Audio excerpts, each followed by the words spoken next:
हमने बोला था कि कंपनी कंपनी कैसी पर्सन है? Artificial person. खुद वो कोई भी काम करती है क्या? वो सारे काम के लिए किस पे डिपेंडेंट होती है? नेचुरल पर्सन पर। जो दो तरह के होते हैं, कौन कौन? बोर्ड ऑफ डायरेक्टर होते हैं और शेयर होल्डर होता है ना? अब क्या होता है कि किसी भी इंडिविजुअल डायरेक्टर के पास या किसी भी इंडिविजुअल शेयर होल्डर के पास कोई पावर नहीं होते हैं। पावर किसके पास होते हैं? जब सब मिलकर काम करते हैं। मिलकर काम करने के लिए क्या जरूरी है? मीटिंग करना जरूरी है। तो बोर्ड ऑफ डायरेक्टर्स अपनी मीटिंग करते हैं जिसे हम बोर्ड मीटिंग बोलते हैं, जिसके प्रोविजन अपन पढ़ चुके हैं। एंड शेयर होल्डर्स अपनी मीटिंग करते हैं जिसे हम क्या बोलते हैं? General meeting. ठीक है, तो जनरल मीटिंग कैसे होगी, क्या होगी, उसी के रिलेशनशिप में यहाँ प्रोविजंस दिए हुए। ठीक, जनरल मीटिंग बेसिकली कितने तरह की होती है? दो तरह की, ईजीएम एंड एजीएम। ईजीएम बोले तो क्लास मीटिंग भी ईजीएम का ही पार्ट होती है। ठीक है, अब अपन सबसे पहले लेते हैं एजीएम के बारे में डिटेल प्रोविजन। कौन सा सेक्शन है? सारी कंपनीज को एजीएम करना जरूरी होता है, ओपीसी को छोड़कर। ओपीसी क्यों नहीं करेगी? हाँ यार, एक ही मेंबर होता, किससे मिलेगा कर, है ना? फिर एजीएम करने का पर्पस क्या होता है? कंपनी का ऑनर कौन है? क्योंकि पैसा किसने लगाया है, बट कंपनी को मैनेज कौन कर रहा है? तो यार बोर्ड ऑफ डायरेक्टर की ड्यूटी बनती है कि साल भर में उन्होंने शेयर होल्डर के फंड को कैसे यूज किया है, कहां यूज किया है, इसका पूरा एक वर्किंग, एक हिसाब बनाकर, एक अकाउंट बनाकर शेयर होल्डर के सामने रखें।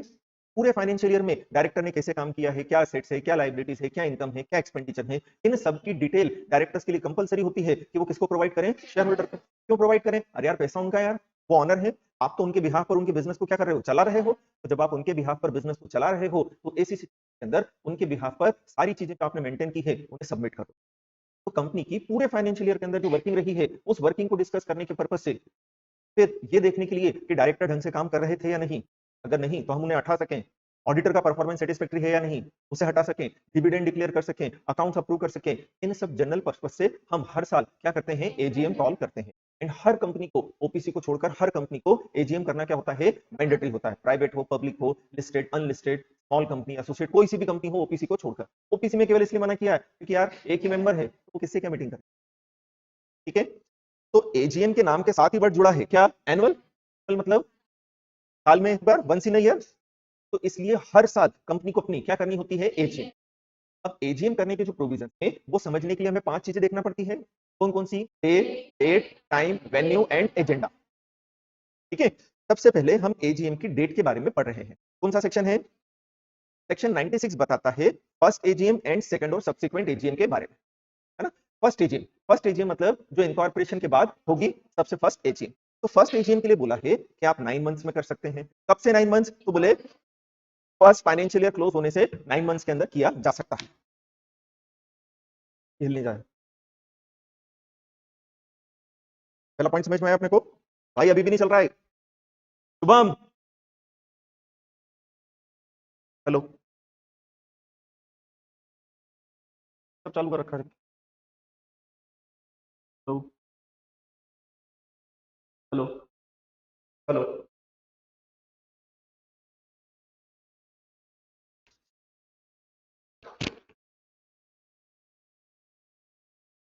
तो फर्स्ट एजीएम मतलब क्या हुई? इनकॉर्पोरेशन के बाद जो पहली एजीएम होगी। पहली एजीएम, अच्छा एजीएम हमेशा फाइनेंशियल ईयर क्लोज होने के बाद होती है। तो फर्स्ट फाइनेंशियल ईयर जब क्लोज हो जाएगा वहां से कितने महीने में? 9 मंथ्स में हमें क्या करनी है? अपनी एजीएम, फर्स्ट एजीएम करनी है ना? फिर सेकंड और सब्सिक्वेंट एजीएम के लिए हमारे पास कितनी डेट्स हैं? 3। पहला बोलता है कि पिछली एजीएम से 15 महीने में एजीएम हो जाना चाहिए। दूसरा बोलता है फाइनेंशियल ईयर क्लोज होने से 6 महीने में हो जाना चाहिए। तीसरा बोलता है हर कैलेंडर ईयर में एक एजीएम हो जाना चाहिए। तो इस तरह से हमारे पास कितनी डेट आ रही है? 3। बट एजीएम तो हमें एक ही करना है कि 3 करना है? तो इन तीनों डेट में से जो भी डेट पहले आती है तब तक हमें क्या करनी पड़ेगी? अपनी एजीएम करना पड़ेगी। ये पॉइंट आया समझ में अपने को? तो सेकंड और सब्सिक्वेंट एजीएम की हमारे पास कितनी डेट आती है? 3। पुरानी वाली से कितने महीने में करना है? 15 महीने में। हर फाइनेंशियल ईयर क्लोज होने से 6 महीने में। और तीनों डेट में से जो भी डेट पहले आती है वहां तक एजीएम करना है। अब अगर ड्यू डेट जो एजीएम की आई थी उस ड्यू डेट में एजीएम करना पॉसिबल नहीं हो पा रहा है, किसी कारण से कंपनी एजीएम नहीं कर पा रही है, ऐसी सर्कमस्टेंसेस हैं जो कंपनी के कंट्रोल में नहीं है, बोर्ड ऑफ डायरेक्टर्स के कंट्रोल में नहीं है, beyond the control of board of directors है, ऐसी सिचुएशन है जिनके कारण हम एजीएम नहीं कर पा रहे हैं, एक्स्ट्राऑर्डिनरी सर्कमस्टेंसेस हैं, तो फिर हम आरओसी के पास जा सकते हैं। इसका सबसे अच्छा एग्जांपल अभी कोरोना का गया।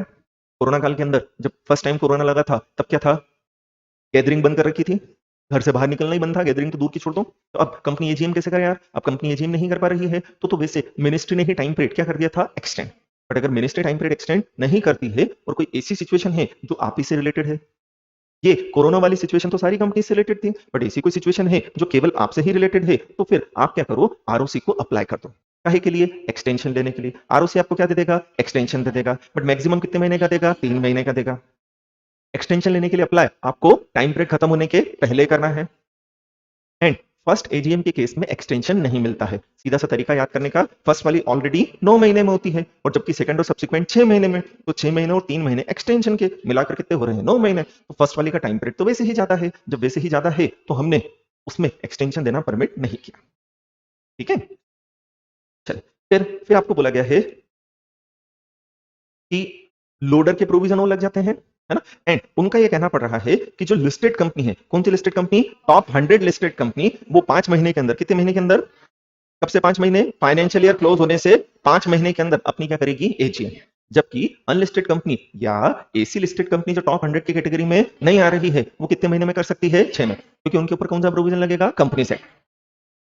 क्लियर है? फिर next, time, day and place for holding AGM. तो एजीएम बिजनेस आवर्स में होगी। बिजनेस आवर्स मतलब हाँ, इसमें मीटिंग कमेंस हो जाना चाहिए, कंक्लूड हो ये जरूरी नहीं है, खत्म हो ये जरूरी नहीं है, मीटिंग का चालू होना इस ड्यूरेशन के अंदर जरूरी है। फिर किसी भी दिन हो सकती है, किसको छोड़कर? National holiday. नेशनल हॉलिडे में क्या आता है? 26 जनवरी, 15 अगस्त और 2 अक्टूबर, और एनी अदर डे जिसे सेंट्रल गवर्नमेंट क्या डिक्लेयर कर दे? National holiday.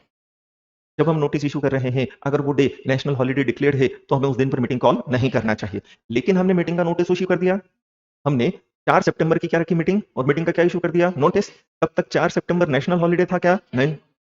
मालूम पड़ा बाद में किसी कारण से सेंट्रल गवर्नमेंट ने उसे क्या डिक्लेयर कर दिया? National holiday. तो क्या 4 सितंबर को मीटिंग कर सकते हैं? हाँ, कर सकते हैं। तो नोटिस इशू करने के बाद अगर किसी डे को क्या डिक्लेयर किया जाता है? नेशनल हॉलिडे, तो उस दिन मीटिंग की जा सकती है। लेकिन नोटिस इशू करते समय ही आपको मालूम था कि वो डे कैसा है? नेशनल हॉलिडे, फिर भी आप मीटिंग कॉल कर रहे हो, तो आपने प्रोविजंस का क्या किया है? Non compliance.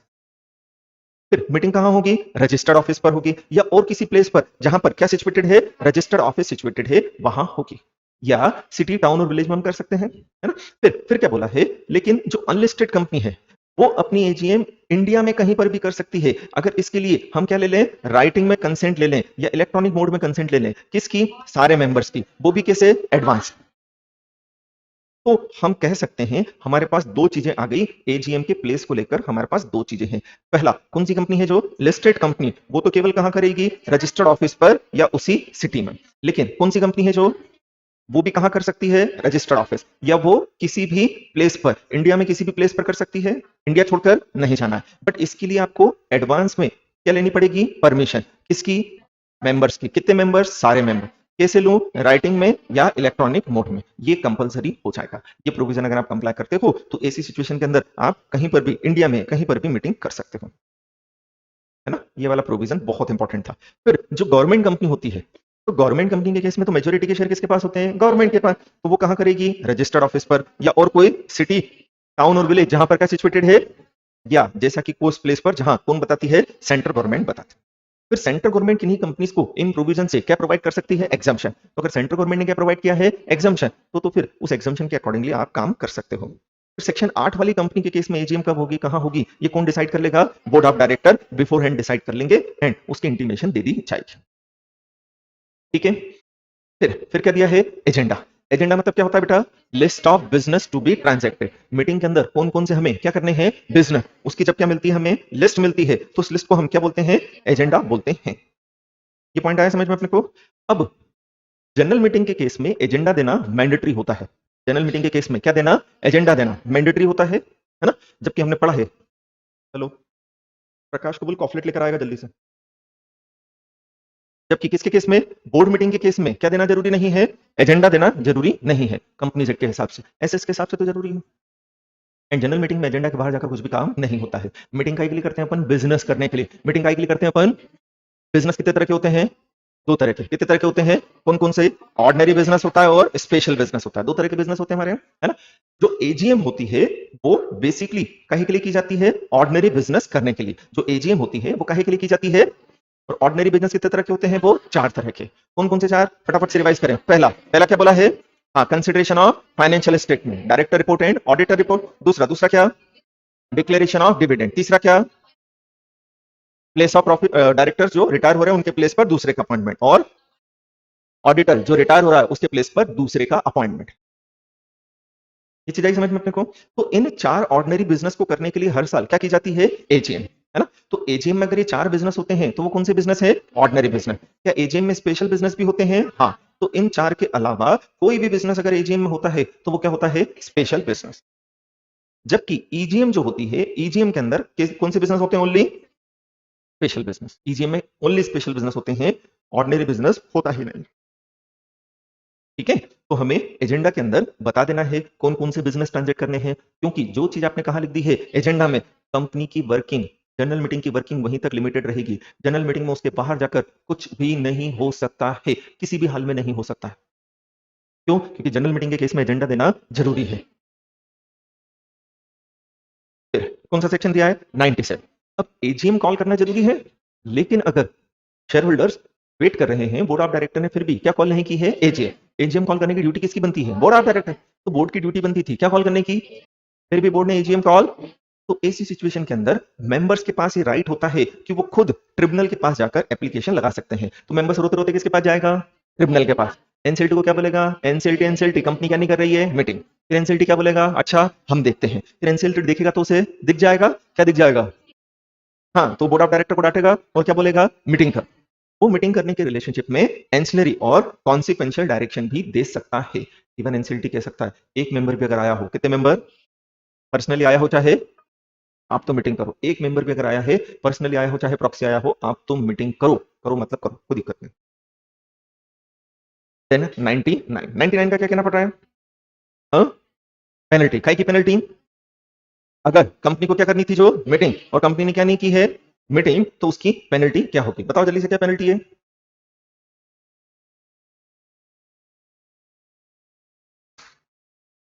नेक्स्ट, नेक्स्ट क्या दिया अपने को, ईजीएम, है ना। अब ईजीएम में क्या है, पहली बात, एजीएम को छोड़कर जितनी भी मीटिंग होती है, किसको छोड़कर, एजीएम को छोड़कर जितनी भी क्या होती है, मीटिंग, सब क्या कहलाती है, ईजीएम। पहला पॉइंट समझ में आया, मुझे नहीं आया, बोल के बताएं क्या बोला अपन ने। एजीएम को छोड़कर जितनी भी क्या होती है, मीटिंग, वो क्या होती है, ईजीएम होती है। ईजीएम करने के कितने तरीके हैं हमारे पास, 4 तरीके हैं। ईजीएम 4 में से किसी भी तरीके से बुलाई जा सकती है ना। कौन कौन से तरीके हैं ईजीएम करने के हमारे पास, तो सबसे पहले बोर्ड ऑफ डायरेक्टर को जब जरूरी लगता है तब वो क्या कॉल कर सकता है, EGM. As and when required basis पर ईजीएम कॉल होती है। कंपनी ईजीएम करे ये कभी भी जरूरी नहीं है। जैसे एजीएम करना तो मैंडेटरी होता है, जबकि ईजीएम करना जरूरी नहीं होता है। अगर कंपनी को जरूरत लगे कि ईजीएम करना चाहिए तो करे, अदरवाइज नहीं। एंड साल में कितनी ही बार की जा सकती है, कोई दिक्कत वाली बात नहीं है। एंड ईजीएम केवल कौन से बिजनेस के लिए होती है, स्पेशल। ऑर्डिनरी बिजनेस के लिए ईजीएम होती ही नहीं है। इवन जो हमने ऑर्डिनरी बिजनेस पढ़े हैं वो ईजीएम में होते हैं तो स्पेशल बन जाता है। ठीक है, फिर बोल दिया है कि अगर आप ईजीएम कॉल कर रहे हो, है ना, तो ऐसी सिचुएशन में कहां करोगे आप, shall be held at a place within India. मतलब EGM, board of director EGM India में कहीं भी कॉल कर सकते हैं, नहीं क्या, बोल के बताओ क्या बोला मैंने, बोर्ड ऑफ डायरेक्टर ईजीएम कहीं भी कॉल कर सकते हैं इंडिया में, चाहे लिस्टेड कंपनी की हो चाहे अनलिस्टेड, क्योंकि इसमें इस तरह से कोई डिस्टिंग्विश किया नहीं। लेकिन क्या बोला है कि अगर हमारी होली ओन सब्सिडरी कंपनी थी, हमारी क्या थी बेटा, है ना, एक कंपनी जैसे मान लो ए लिमिटेड है जो सिंगापुर में बनी है, उसकी इंडिया में होली ओन सब्सिडरी है, उसकी इंडिया में क्या है, तो होली ओन सब्सिडरी मतलब सारे शेयर्स किसके पास है, ए लिमिटेड के पास। और ए लिमिटेड कहां पर है, तो उसके लिए सिंगापुर में मीटिंग करना ज्यादा कन्वीनियंट रहेगा, क्योंकि सारे शेयर होल्डर कहां पाए जाते हैं, सिंगापुर। तो फिर अगर आपकी होली ओन सब्सिडरी कंपनी है और आप कैसी कंपनी है, foreign company incorporated outside India, तो फिर आप इंडिया के बाहर भी ईजीएम कर सकते हैं। ये पॉइंट आया समझ में अपने को। अब जब EGM board of director call करते हैं तो ईजीएम के अंदर बिजनेस कौन से होंगे ये कौन बताएगा, सारी चीजें कौन बताएगा, शेयर होल्डर की इच्छा है। वो चाहते हैं कि यार शेयर होल्डर्स की क्या की जाए, मीटिंग। शेयर होल्डर की इच्छा है कि अपन मिलते हैं किसी मैटर पर, चाय पर गुफ्तगू करेंगे। तो ऐसी सिचुएशन में वो रिक्विजिशन दे सकते हैं। रिक्विजिशन मतलब रिक्वेस्ट दे सकते हैं। किसको रिक्वेस्ट दे सकते हैं, क्या रिक्वेस्ट देंगे कि आप ईजीएम करो। अब ऐसा थोड़ी होगा कि एक आध शेयर होल्डर आकर कहते हैं कि ईजीएम कॉल करो तो हम ईजीएम कॉल कर लेंगे, नहीं। अगर ईजीएम की जो रिक्विजिशन है वो वैलिड है, वैलिड रिक्विजिशन अगर हमें मिली है तो हम ईजीएम कॉल करने के लिए बाउंड है। बट अगर ईजीएम की रिक्विजिशन कैसी नहीं थी तो हम ईजीएम करने के लिए बाउंड नहीं है। अब बोले यार रिक्विजिशन वैलिड कब कहलाएगी, तो ऐसी सिचुएशन में ये 4-5 पॉइंट हमें ध्यान रखना है। पहला, अगर कंपनी कौन सी वाली है, शेयर कैपिटल वाली, तो रिक्विजिशन किसने दी हो, 1/10 of paid up share capital रखने वाले जिनके पास वोट देने का राइट हो। दूसरा क्या बोला, अगर कंपनी शेयर कैपिटल वाली नहीं थी तो फिर उन्होंने दिया हो जिनके पास 1/10 ऑफ टोटल वोटिंग पावर। फिर ऐसे रिक्विजिशन में उन मैटर्स को स्पेसिफाई किया जाएगा, उन बिजनेस को स्पेसिफाई किया जाएगा, उन खुशियों को बताया जाएगा जिस खुशी में आप क्या कॉल करवाना चाहते हो, ईजीएम। फिर एसी ईजीएम की रिक्विजिशन पर क्या किया जाएगा, साइन। कौन करेगा साइन, जिन्होंने रिक्विजिशन दी है। किन्होंने दी है, अरे यार ये जो ऊपर हम पढ़कर आए ना, ये लोग साइन मारेंगे। फिर एसी रिक्विजिशन कहां डिपॉजिट की जाएगी, रजिस्टर्ड। अगर ये चारों पॉइंट कंप्लाई होते हैं, अगर ये चारों पॉइंट कंप्लाई होते हैं तो रिक्विजिशन कैसी कहलाएगी, वैलिड। तो जैसे 10 सितंबर को वैलिड रिक्विजिशन मिली है तो फिर बोर्ड की ड्यूटी बनती है यहां से कितने दिन में, 21 दिन के अंदर क्या उठा लें, स्टेप्स उठा लें। क्या कॉल करने के लिए, मीटिंग कॉल करने के लिए। तो यहां 10 मतलब क्या हो जाएगा, 1 अक्टूबर तक आपको क्या कर लेना है, स्टेप्स उठा लेना, क्या कॉल करने के लिए। एंड 45 डेज में क्या हो जानी चाहिए, ईजीएम, मतलब 16 अक्टूबर तक नहीं, सितंबर 25 अक्टूबर तक क्या हो जानी चाहिए, हमारी ईजीएम हो जाना चाहिए। सारी चीजें यहां से देखेंगे, कहां से, वैलिड रिक्विजिशन रिसीव होने की डेट से। तो जब हमें क्या मिली थी, वैलिड रिक्विजिशन, वहां से कितने दिन में हमें क्या उठाना है, स्टेप्स। हाँ, और क्या करना है, 45 डेज में मीटिंग कॉल कर लेना है। और अगर आपने नहीं की तो फिर मीटिंग कौन कॉल कर लेगा, वो व्यक्ति जिन्होंने क्या दी थी, रिक्विजिशन। तो तीसरा ये कहते हैं रिक्विजिशनिस्ट, ये कहते हैं कि अगर वैलिड रिक्विजिशन देने से 21 दिन में क्या नहीं उठाई गई है, स्टेप्स, और 45 दिन में क्या कॉल नहीं की है, ईजीएम, तो जिन लोगों ने क्या दी थी वो खुद मीटिंग कॉल कर लेंगे। कितने महीने में, 3 महीने में। कब से, जब उन्होंने वैलिड रिक्विजिशन दी थी तब से 3 महीने में। तो 10 सितंबर से अक्टूबर, नवंबर, दिसंबर, 9 दिसंबर तक ये मीटिंग करेंगे। मतलब 25 अक्टूबर के बाद बट 9 दिसंबर या उसके पहले इनको क्या कर लेनी है, मीटिंग। ठीक है। फिर क्या बोला है, अब मीटिंग कॉल करने की ड्यूटी किसकी बनती थी, बोर्ड ऑफ डायरेक्टर की। उन्होंने की क्या, नहीं की। कौन कर रहा है, रिक्विजिनिस्ट कर रहे हैं। तो खर्चा भी किसका हो रहा है, तो यार खर्चा तो कंपनी का होना चाहिए था ना मीटिंग करने में। तो फिर रिक्विजिनिस्ट जब मीटिंग कर लेंगे उसके बाद जो भी उनके रीजनेबल एक्सपेंडिचर हुए हैं, क्या हुए उनके जो भी, वो आपको क्या करना पड़ेगा, उन्हें रिएम्बर्स करना पड़ेगा। कंपनी उस ऑफिसर की सैलरी में से वो पैसा काट लेगी जिसकी ड्यूटी बनती थी मीटिंग कॉल करने की, बट उसने की नहीं। ठीक है। फिर अगर मीटिंग के अंदर कौन नहीं आई है, कोरम, कितने घंटे में, तो मीटिंग क्या हो जाएगी, कैंसिल। अरे यार शेयर होल्डर ने मीटिंग बुलाई, वही नहीं आया, तो खत्म करो ना यार, सीधी सी बात है, कैंसिल कर देंगे अपन। देन रूल 17 हमें कुछ और चीजें बताता है। वो ये बोलता है कि जब ईजीएम रिक्विजिनिस्ट के द्वारा कॉल की जाएगी, जब ईजीएम किसके द्वारा, तो उन्हें इन चीजों का ध्यान रखना है। मीटिंग कॉल करते समय उन्हें इन चीजों का ध्यान रखना है, ये प्रोविजंस कंप्लाई करने हैं। सबसे पहले वो सारे मेंबर्स को क्या इशू करेंगे, नोटिस। कैसे, राइटिंग में या इलेक्ट्रॉनिक मोड में। कितने दिन पहले, 21 क्लियर डेज बिफोर। नोटिस में वही 5 चीज रहेगी, day, date, time, venue and agenda. फिर क्या आप रजिस्टर्ड ऑफिस पर ही क्या बुलाओगे, ईजीएम, या उस शहर में जहां पर क्या सिचुएटेड है, जबकि बोर्ड ऑफ डायरेक्टर्स खुद बुलाते हैं तो वो इंडिया में कहीं भी बुला सकते हैं। रिक्विजिनिस्ट अगर बुला रहे हैं तो रजिस्टर्ड ऑफिस पर या शहर में ही करेंगे, शहर छोड़ के जाने का नहीं। ठीक है। फिर किसी भी दिन कर सकते हैं बट कब नहीं करेंगे, नेशनल हॉलिडे पर नहीं करेंगे। फिर क्या बोला है, स्पेशल रिजोल्यूशन अगर पास होना है तो 114 के प्रोविजन भी कंप्लाई करना पड़ेंगे आपको। मतलब नोटिस के अंदर लिखना पड़ेगा कि इस मैटर पर स्पेशल रिजोल्यूशन पास होगा, और वो तभी होगा जब फेवर के वोट अगेंस्ट के वोट के 3 टाइम से कम नहीं है। फिर नोटिस को साइन करेंगे कौन, जिन्होंने क्या दी थी, रिक्विजिशन, या उन सबके बिहाफ पर किसी एक को ऑथराइज कर दिया है तो वो साइन कर देगा, या वो जो रिक्विजिशन हमने कंपनी को दी थी ना उस पर ऑलरेडी सारे मेंबर्स के साइन है, उसकी स्कैन करके कॉपी हम अटैच कर देंगे। फिर बोर्ड ऑफ डायरेक्टर्स की ड्यूटी बनती है, क्या ड्यूटी बनती है, कि जो मेंबर्स हैं जिनको हमें क्या इशू करना है, नोटिस इशू करना है, उनका एड्रेस वगैरह प्रोवाइड करें, है ना। तो वैलिड रिक्विजिशन देने के बाद 21 दिन के अंदर कौन कॉल करता है, बोर्ड ऑफ डायरेक्टर। अगर नहीं की है तो फिर 21st डे जब खत्म हो गया था वहां से लेकर 45 डेज तक जो भी चेंज हुए हैं उन चेंजों को इनकॉर्पोरेट करते हुए हम क्या बनाएंगे, एक लिस्ट बनाएंगे, और लिस्ट ऑफ मेंबर्स किसको सबमिट कर दी जाएगी, रिक्विजिनिस्ट को, ताकि वो मीटिंग का क्या इशू कर सके, नोटिस इशू कर सके। ठीक है। फिर नोटिस कैसे भेजेंगे, स्पीड पोस्ट से या रजिस्टर्ड पोस्ट से या इलेक्ट्रॉनिक में। बाय मिस्टेक अगर किसी को नोटिस नहीं भी भेजा था तो भी मीटिंग वैलिड कहलाएगी, इनवैलिड नहीं होती है, मीटिंग वैलिड कहलाएगी। समझ में आया। एंड चौथा तरीका है ईजीएम का, बाय ट्रिब्यूनल, है ना। तो अगर कंपनी क्या कॉल करना चाहती है, मीटिंग, बट मीटिंग कॉल करना कंपनी के लिए क्या हो चुका है, इम्प्रैक्टिकेबल। एजीएम के अलावा कोई भी मीटिंग कॉल करना क्या हो चुका है, इम्प्रैक्टिकेबल। ठीक है, तो ऐसी सिचुएशन में, ऐसी सर्कमस्टेंसेस के अंदर हम किसके पास जा सकते हैं, एनसीएलटी के पास। एनसीएलटी को बोलेंगे भैया हमसे मीटिंग कॉल नहीं हो रही है, आप कॉल कर दो, और फिर एनसीएलटी क्या कॉल करके देगा, मीटिंग कॉल करके देगा। ये चीजें समझ में अपने को। फिर एनसीएलटी क्या दे सकता है, डायरेक्शन, एंसिलरी और कॉन्सिक्वेंशियल डायरेक्शन। वो बोल सकता है अगर एक भी मेंबर आया है, चाहे कैसा आया हो, पर्सनली या क्या ही हो उसकी प्रॉक्सी, आप तो क्या कॉल करो, मीटिंग। नेक्स्ट नेक्स्ट क्या है, सेक्शन 235 में क्लास मीटिंग के पूरे प्रोविजन पढ़े थे अपन ने, क्या तुम्हें याद है, particular class of share holders की जब क्या कॉल की जाती है, मीटिंग, तो उसे क्या बोलते हैं, क्लास मीटिंग। जैसे केवल इक्विटी शेयर होल्डर्स की मीटिंग कॉल की, उसमें प्रेफरेंस को नहीं आने दिया, तो वो क्या हो जाएगी, क्लास मीटिंग। अदरवाइज जब जनरल मीटिंग होती है, क्या होती है जब, तो उसमें इक्विटी भी आते हैं और प्रेफरेंस भी, सब आते हैं। ये चीजें समझ में अपने को। अब क्या ध्यान रखना है कि सेक्शन 101 से लेकर 107 एंड कौन सा, 109 किस पे नहीं लगते हैं, प्राइवेट कंपनी के ऊपर नहीं लगते हैं, जब तक कि उसके आर्टिकल में अदरवाइज प्रोवाइड ना किया। अगर उसके आर्टिकल के अंदर अपने खुद के प्रोविजन है, कौन से मैटर पर, 101 से लेकर 107 एंड 109 वाले मैटर पर उसके खुद के प्रोविजन है, हाँ है, तो एक्ट के प्रोविजन नहीं लगेंगे। बट अगर उसके खुद के प्रोविजन, तो काई के प्रोविजन लग जाएंगे, एक्ट के प्रोविजन लग जाएंगे। एंड प्राइवेट कंपनी को जो एग्जाम्पशन है वही आईएफएससी पब्लिक कंपनी को भी होती है।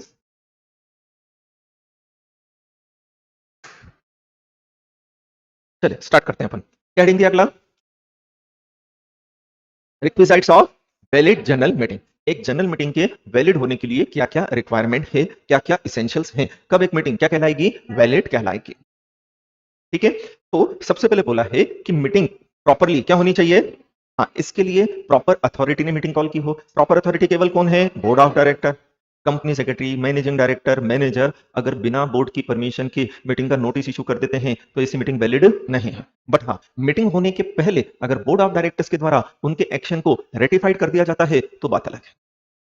दूसरा दूसरा क्या बोला, वो प्रॉपरली कॉन्स्टिट्यूटेड होना चाहिए। प्रॉपरली कॉन्स्टिट्यूटेड मतलब, अच्छा इसमें एक पॉइंट और गया, प्रॉपरली कन्वेंट में नोटिस इशू होना चाहिए 101 एंड 102 के अकॉर्डिंग। फिर प्रॉपरली कॉन्स्टिट्यूटेड मतलब कोरम होना चाहिए उसमें, एंड कौन होना चाहिए, चेयरमैन। फिर प्रॉपरली कंडक्टेड, तो आपको बताया मैंने जनरल मीटिंग में केवल वही बिजनेस होंगे जो कहां दिए हैं, एजेंडा। एजेंडा के बाहर जाकर कुछ भी नहीं होना चाहिए, सीधी सीधी सी बात है। ये समझ में आया। एंड क्या लिखा जाएगा, प्रॉपर मिनट्स, 118 के हिसाब से मिनट्स। अब हम डिटेल प्रोविजन स्टार्ट करते हैं। पहला पहला क्या दिया है, नोटिस ऑफ मीटिंग, कौन सा सेक्शन।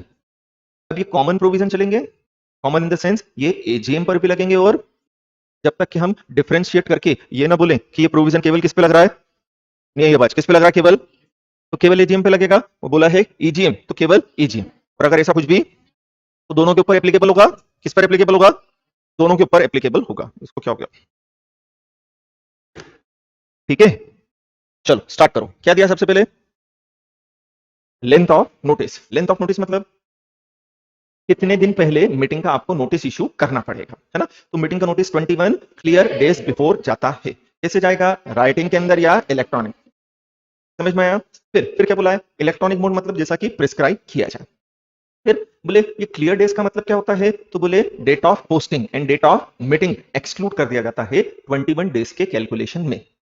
एंड अगर हम राइटिंग में भेज रहे हैं तो 48 आवर्स और छोड़ते हैं, काहे के लिए छोड़ते हैं, पोस्ट को वहां पहुंचने में टाइम लगता है। बट अगर नोटिस कैसे जा रहा है, वो तो इमीडिएटली पहुंच जाता है, और जब वो इमीडिएटली पहुंच जाता है तो अलग से टाइम छोड़ने की जरूरत नहीं। तो सीधी सी बात है, जिस दिन आपने नोटिस क्या किया है, पोस्ट, उससे 25वें दिन आप क्या कर सकते हो, मीटिंग कर सकते हो। जिस दिन आपने नोटिस क्या किया है, पोस्ट, या यूं कह ले जिस दिन आपने मीटिंग का नोटिस पोस्ट किया था और जिस दिन क्या है मीटिंग, उसके बीच में कितने दिन होना चाहिए, 23 दिन। 23 मतलब 21 प्लस 2, अगर आप राइटिंग में भेज रहे हो तो, और अगर आप इलेक्ट्रॉनिक मोड में भेज रहे हो तो 21 दिन होना चाहिए। फिर क्या दिया है, शॉर्टर नोटिस। इंपॉर्टेंट है ये प्रोविजन। बोले अगर हम 21 दिन पहले मीटिंग का नोटिस नहीं भेज पा रहे हैं, हमने शॉर्टर नोटिस पर मीटिंग कॉल की है। कैसे कॉल की है, मतलब जितने ड्यूरेशन पहले नोटिस भेजना था उतने ड्यूरेशन पहले हमने नोटिस नहीं भेजा, कम ड्यूरेशन का हम क्या दे रहे हैं, नोटिस, तो वो क्या कहलाएगा, शॉर्टर नोटिस। जैसे नोटिस कितने दिन पहले देना था, हमने 20 दिन पहले दिया है, शॉर्टर नोटिस कहलाएगा कि नहीं कहलाएगा। हमने 4 दिन पहले दिया, शॉर्टर नोटिस कहलाएगा, हाँ कहलाएगा। अब अगर शॉर्टर नोटिस पर मीटिंग कॉल की है तो क्या वो मीटिंग वैलिड मानी जाएगी या नहीं होगी? तो बोल दिया है एजीएम के केस में कम से कम 95% of the members who are entitled to vote, इनके अगर हम क्या ले लेंगे कंसेंट, तो मीटिंग क्या मानी जाएगी? Valid, despite of the facts कि नोटिस 21 दिन पहले नहीं दिया था। दूसरा दूसरा क्या बोला है, एजीएम के अलावा अगर कोई मीटिंग थी तो बोले सीधे बोलना ईजीएम की बात कर रहा है। तो ईजीएम के केस में क्या रहेगा, अगर शेयर कैपिटल वाली कंपनी थी तो majority number of members entitled to vote जिनके पास 95% क्या हो, पेड अप कैपिटल। तो किसी कंपनी के अंदर अगर 200 मेंबर थे तो उनकी मेजॉरिटी कितनी हुई, 101, और इन 101 के पास कितने शेयर होना चाहिए, at least 95% of paid up capital. आपको दोनों रिक्वायरमेंट पूरी करना है। नंबर ऑफ मेंबर्स में क्या होना चाहिए, मेजॉरिटी, और उस मेजॉरिटी के पास कितने होने चाहिए, 95%। बट अगर कंपनी शेयर कैपिटल वाली नहीं है तो 95% टोटल वोटिंग पावर जिनके पास है वो दे सकते हैं। ये समझ में आया अपने को? तो अगर शॉर्टर नोटिस पर मीटिंग कॉल करनी है, कौन सी, एजीएम, तो 95% इंटाइटल टू वोट। अब वो एक मेंबर हो चाहे 1000 नंबर ऑफ मेंबर हो, इससे मतलब नहीं है। बट ईजीएम के केस में दो चीजें देखना है, एक तो क्या देखना है, नंबर ऑफ मेंबर्स भी देखना है, एंड दूसरा उनके पास नंबर ऑफ शेयर्स कितने हैं, टोटल परसेंटेज ऑफ शेयर्स कितने हैं वो भी देखना है। ये समझ में आया? चलो फिर क्या दिया है अपने को, सेक्रेटरी स्टैंडर्ड दिया है ना, और सेक्रेटरी स्टैंडर्ड मैंडेटरी एप्लीकेबल होते हैं। ठीक है, तो बोल दिया है कि मीटिंग का क्या है, जो नोटिस इशू किया जाएगा वो प्रॉपर नोटिस इशू होना चाहिए। एजीएम के केस में मीटिंग कहां की जाएगी, रजिस्टर्ड ऑफिस पर या उसी शहर के अंदर, है ना, जबकि ईजीएम के केस में बोर्ड ऑफ डायरेक्टर कहीं पर भी कर सकते हैं, है ना। फिर हमने एजीएम के केस में भी एक चीज पढ़ ली कि अगर कौन सी कंपनी है, अनलिस्टेड कंपनी, तो वो इंडिया में कहीं भी कर सकती है, बट मेंबर्स की एडवांस में राइटिंग या इलेक्ट्रॉनिक मोड में क्या लगेगा, कंसेंट लगेगा। ये दिया है। फिर सेंट्रल गवर्नमेंट किन्हीं कंपनीज को क्या प्रोवाइड कर सकती है, एग्जम्पशन प्रोवाइड कर सकती है। ठीक है, तो इनमें तो कोई डिफरेंस नहीं है, सेम दिए है। फिर हमें प्रॉक्सी के बारे में बताना पड़ता है। किसके बारे में बेटा, प्रॉक्सी। प्रॉक्सी मतलब मेंबर का एजेंट जो मेंबर के बिहाफ पर क्या देगा, वोट। तो हमें किसके बारे में बताना पड़ेगा, प्रॉक्सी के बारे में बताना पड़ेगा। क्या कि मेंबर खुद आकर मीटिंग में क्या दे सकता है, वोट, और अगर उसे खुद, तो वो किसको भेज सकता है, प्रॉक्सी को। एंड प्रॉक्सी का मेंबर होना जरूरी, वो प्रॉक्सी कितने घंटे पहले आ जाना चाहिए, 48 घंटे।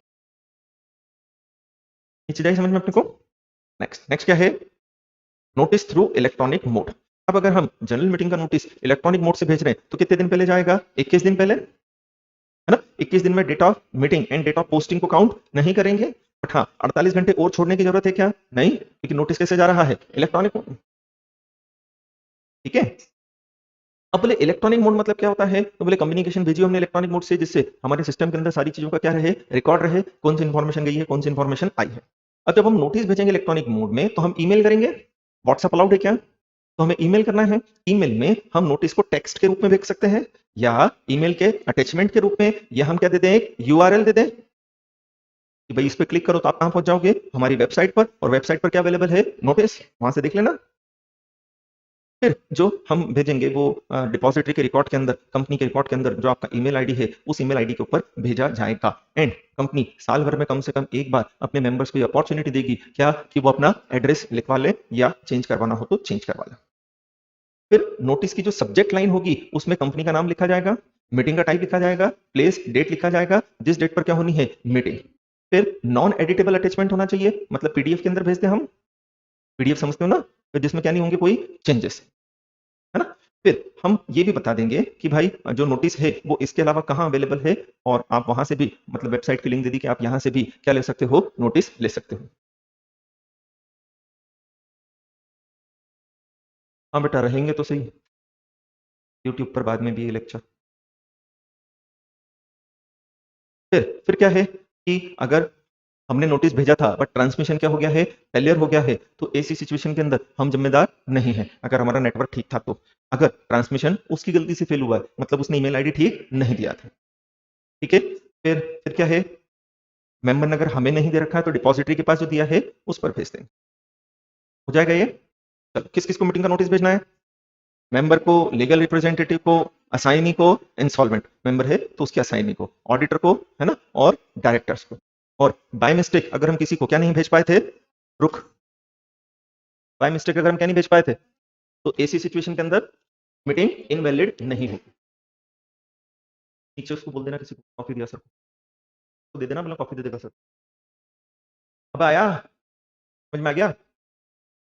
तो एक्सीडेंटल ओमिशन अगर है ना, किसी को नोटिस बाय मिस्टेक नहीं भेजा ना, तो मीटिंग वैलिड कहलाती है। मीटिंग वैलिड कहलाती है मतलब मीटिंग में जो भी डिसीजन लिए थे सब के सब क्या कहलाते हैं, वैलिड कहलाते हैं। एसएस में भी बताया कि इन भाई बहनों को क्या देना जरूरी है, नोटिस देना जरूरी है। पढ़ो कौन कौन दिया है, every member, legal representative, insolvent का assignee, auditor, director, secretary auditor, debenture trustee. एक नए में डिबेंचर ट्रस्टी दिया, बाकी सब तो दिया अपने को भी ऊपर, ठीक है। कल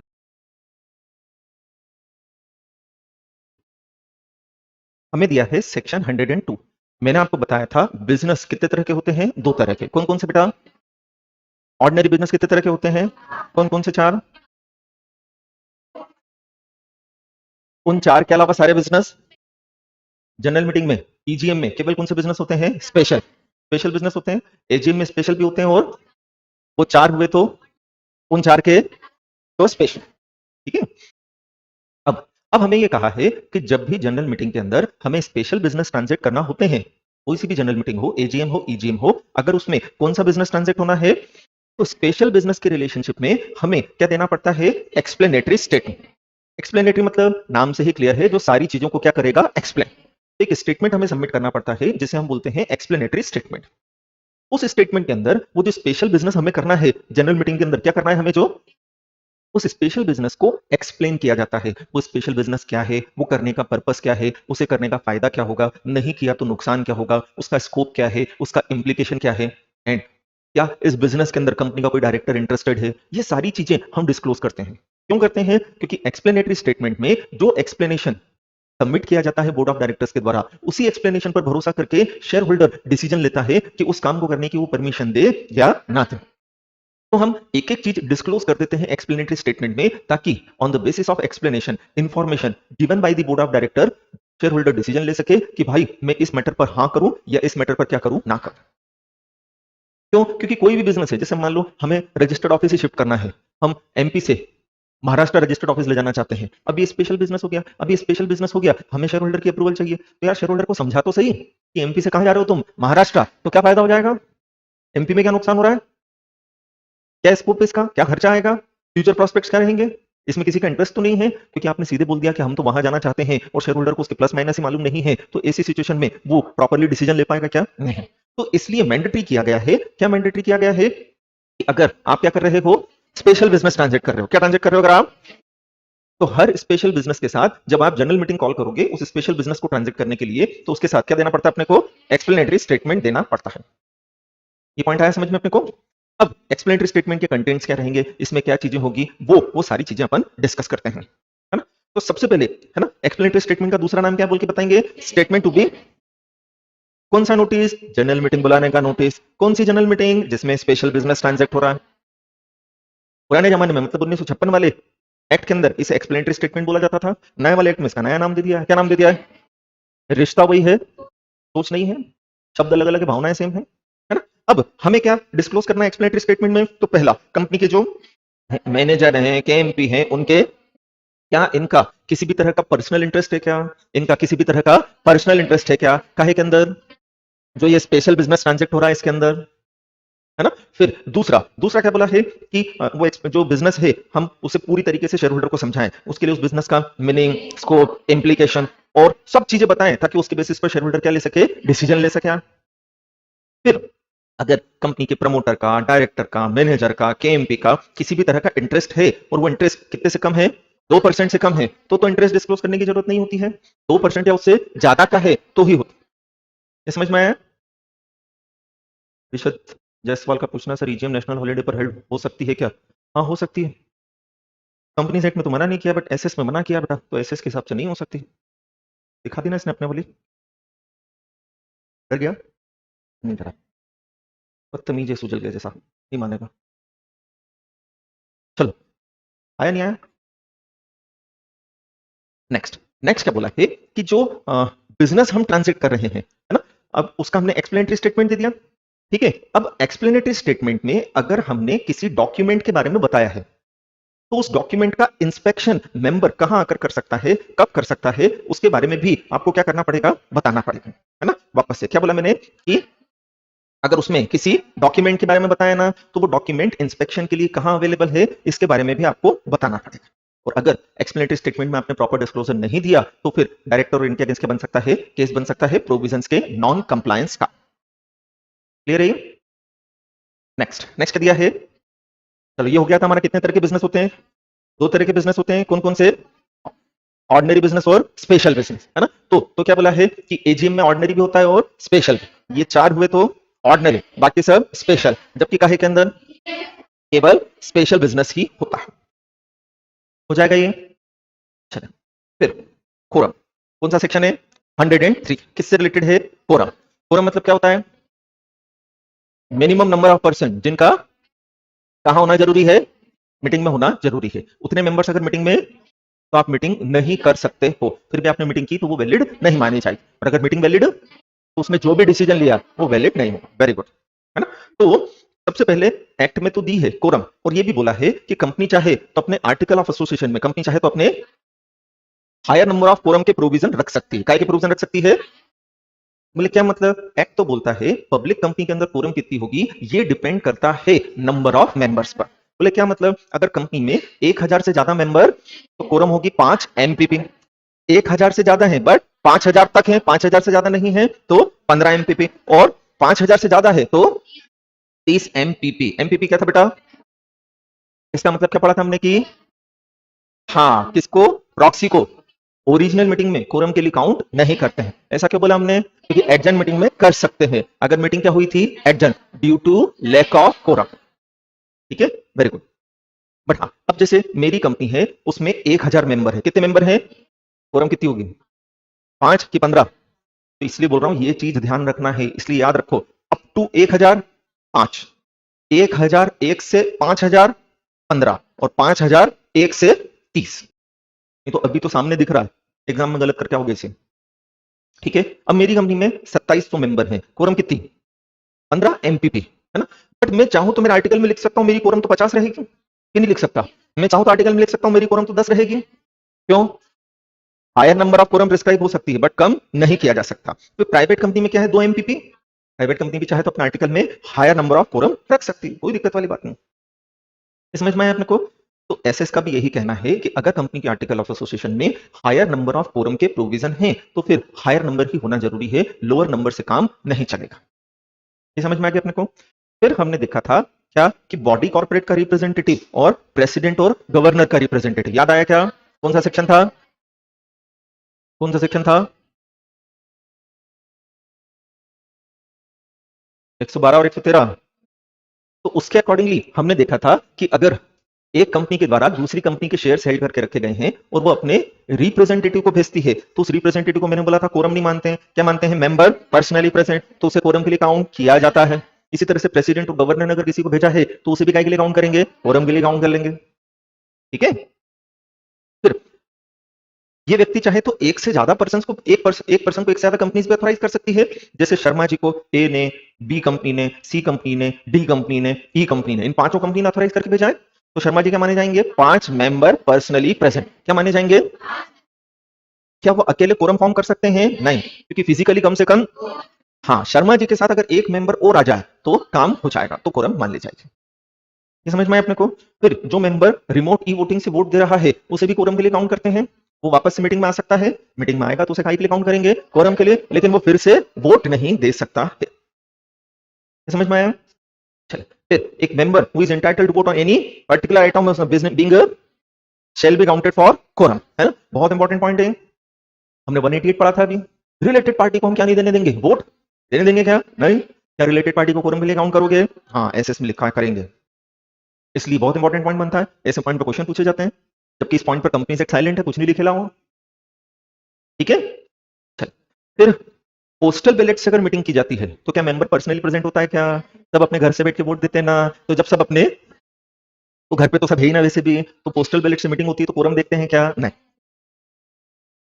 नेक्स्ट, कोरम का वेट कब तक करना है? हाँ, वेरी गुड, पूरा आंसर दिया करें, है ना। Half an hour from the schedule time of commencement of meeting. Meeting का जो भी कमेंसमेंट का टाइम था ना, वहां से आधे घंटे में कौन आ जाना चाहिए? कोरम। अगर आधे घंटे में कौन नहीं आई है, हमें चेक करना पड़ेगा। क्या मीटिंग रिक्विजिशन पर बुलाई थी? हाँ, तो मीटिंग कैंसिल हो जाएगी। बट अगर मीटिंग रिक्विजिशन पर, तो एडजन हो जाएगी। एडजन मीटिंग कब होगी? Next week, same day, same time, same place. और वो डे अगर, तो ठीक है, ऐसा इसके अंदर लिखा है ना। फिर एडजन मीटिंग, है ना। अब अगर मीटिंग एडजन हुई है, अगर मीटिंग क्या हुई है? है ना, तो उसका भी कम से कम 3 दिन पहले आपको क्या देना पड़ेगा, नोटिस देना पड़ेगा। अगर मीटिंग क्या हुई है, एडजर्न मीटिंग होती है और मीटिंग का डेट टाइम वेन्यू वगैरह चेंज होता है, तो कम से कम 3 दिन पहले हमें क्या देना पड़ेगा, नोटिस देना पड़ेगा। ठीक है, अब अगर एडजर्न मीटिंग हुई है, क्या हुई है, उसमें भी आधे घंटे में कौन नहीं आई है अगर, तो members present shall form quorum. यहां कौन सा वर्ड दिया है बेटा, मतलब फिजिकली 2 जनों का आना तो जरूरी, कम से कम कितनों का आना जरूरी है, 2 का आना जरूरी है। एंड यहां मेंबर्स प्रेजेंट लिखा है, पर्सनली प्रेजेंट लिखा है क्या, इसलिए हमने बोला था कि अगर मीटिंग क्या होती है adjourn due to lack of quorum, तो प्रॉक्सी को भी कोरम के लिए काउंट किया जा सकता है। ये इस पॉइंट से क्या होता है क्लियर। और एडजर्न मीटिंग में भी कम से कम 2 जनों का आना जरूरी होता है।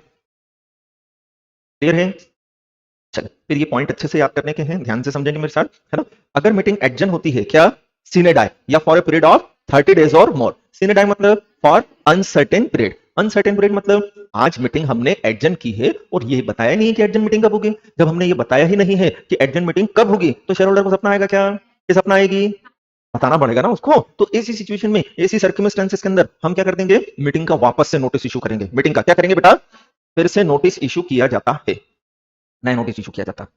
तो अगर मीटिंग कैसे एडजर्न हुई है, सीनेटा या 30 डेज और मोर के लिए, तो वापस से जो ऊपर प्रोविजन आपने पढ़े उनके अकॉर्डिंगली नोटिस देना पड़ेगा। मतलब 21 दिन पहले वापस से आपको क्या इशू करना पड़ेगा, नोटिस। लेकिन अगर 30 दिन से कम के लिए एडजर्न हुई है, कितने दिन से कम के लिए, तो कम से कम 3 दिन पहले नोटिस देना पड़ेगा।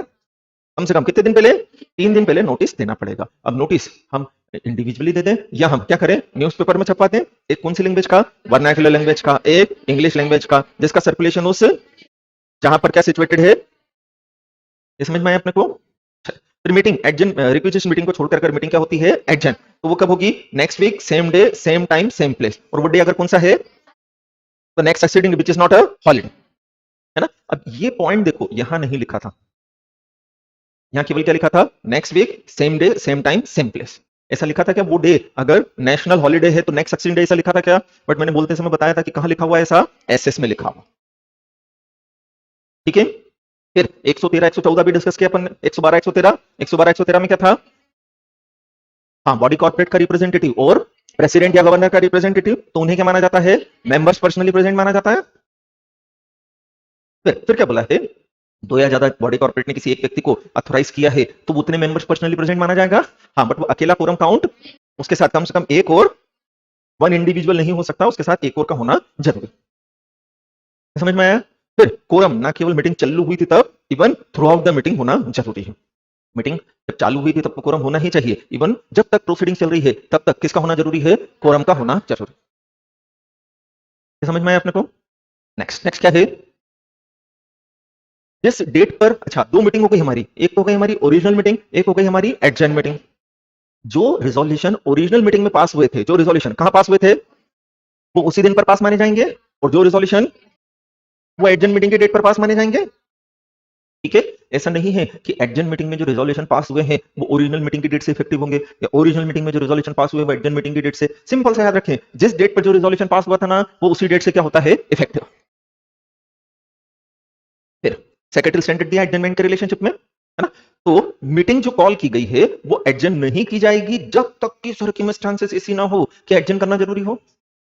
एडजर्नमेंट 2 तरह से होता है, एक चेयरमैन करता है एंड दूसरा मेंबर्स डिमांड करते हैं कि भैया नहीं करना काम, आप तो मीटिंग को क्या करो, एडजर्न। कौन डिमांड करता है, मैं। तो 2 सिचुएशन होती है, या तो क्या चेयरमैन खुद से कर दे, या मेंबर्स, मेजोरिटी के मेंबर ने अगर बोला है तो एडजर्न करना ही पड़ेगा।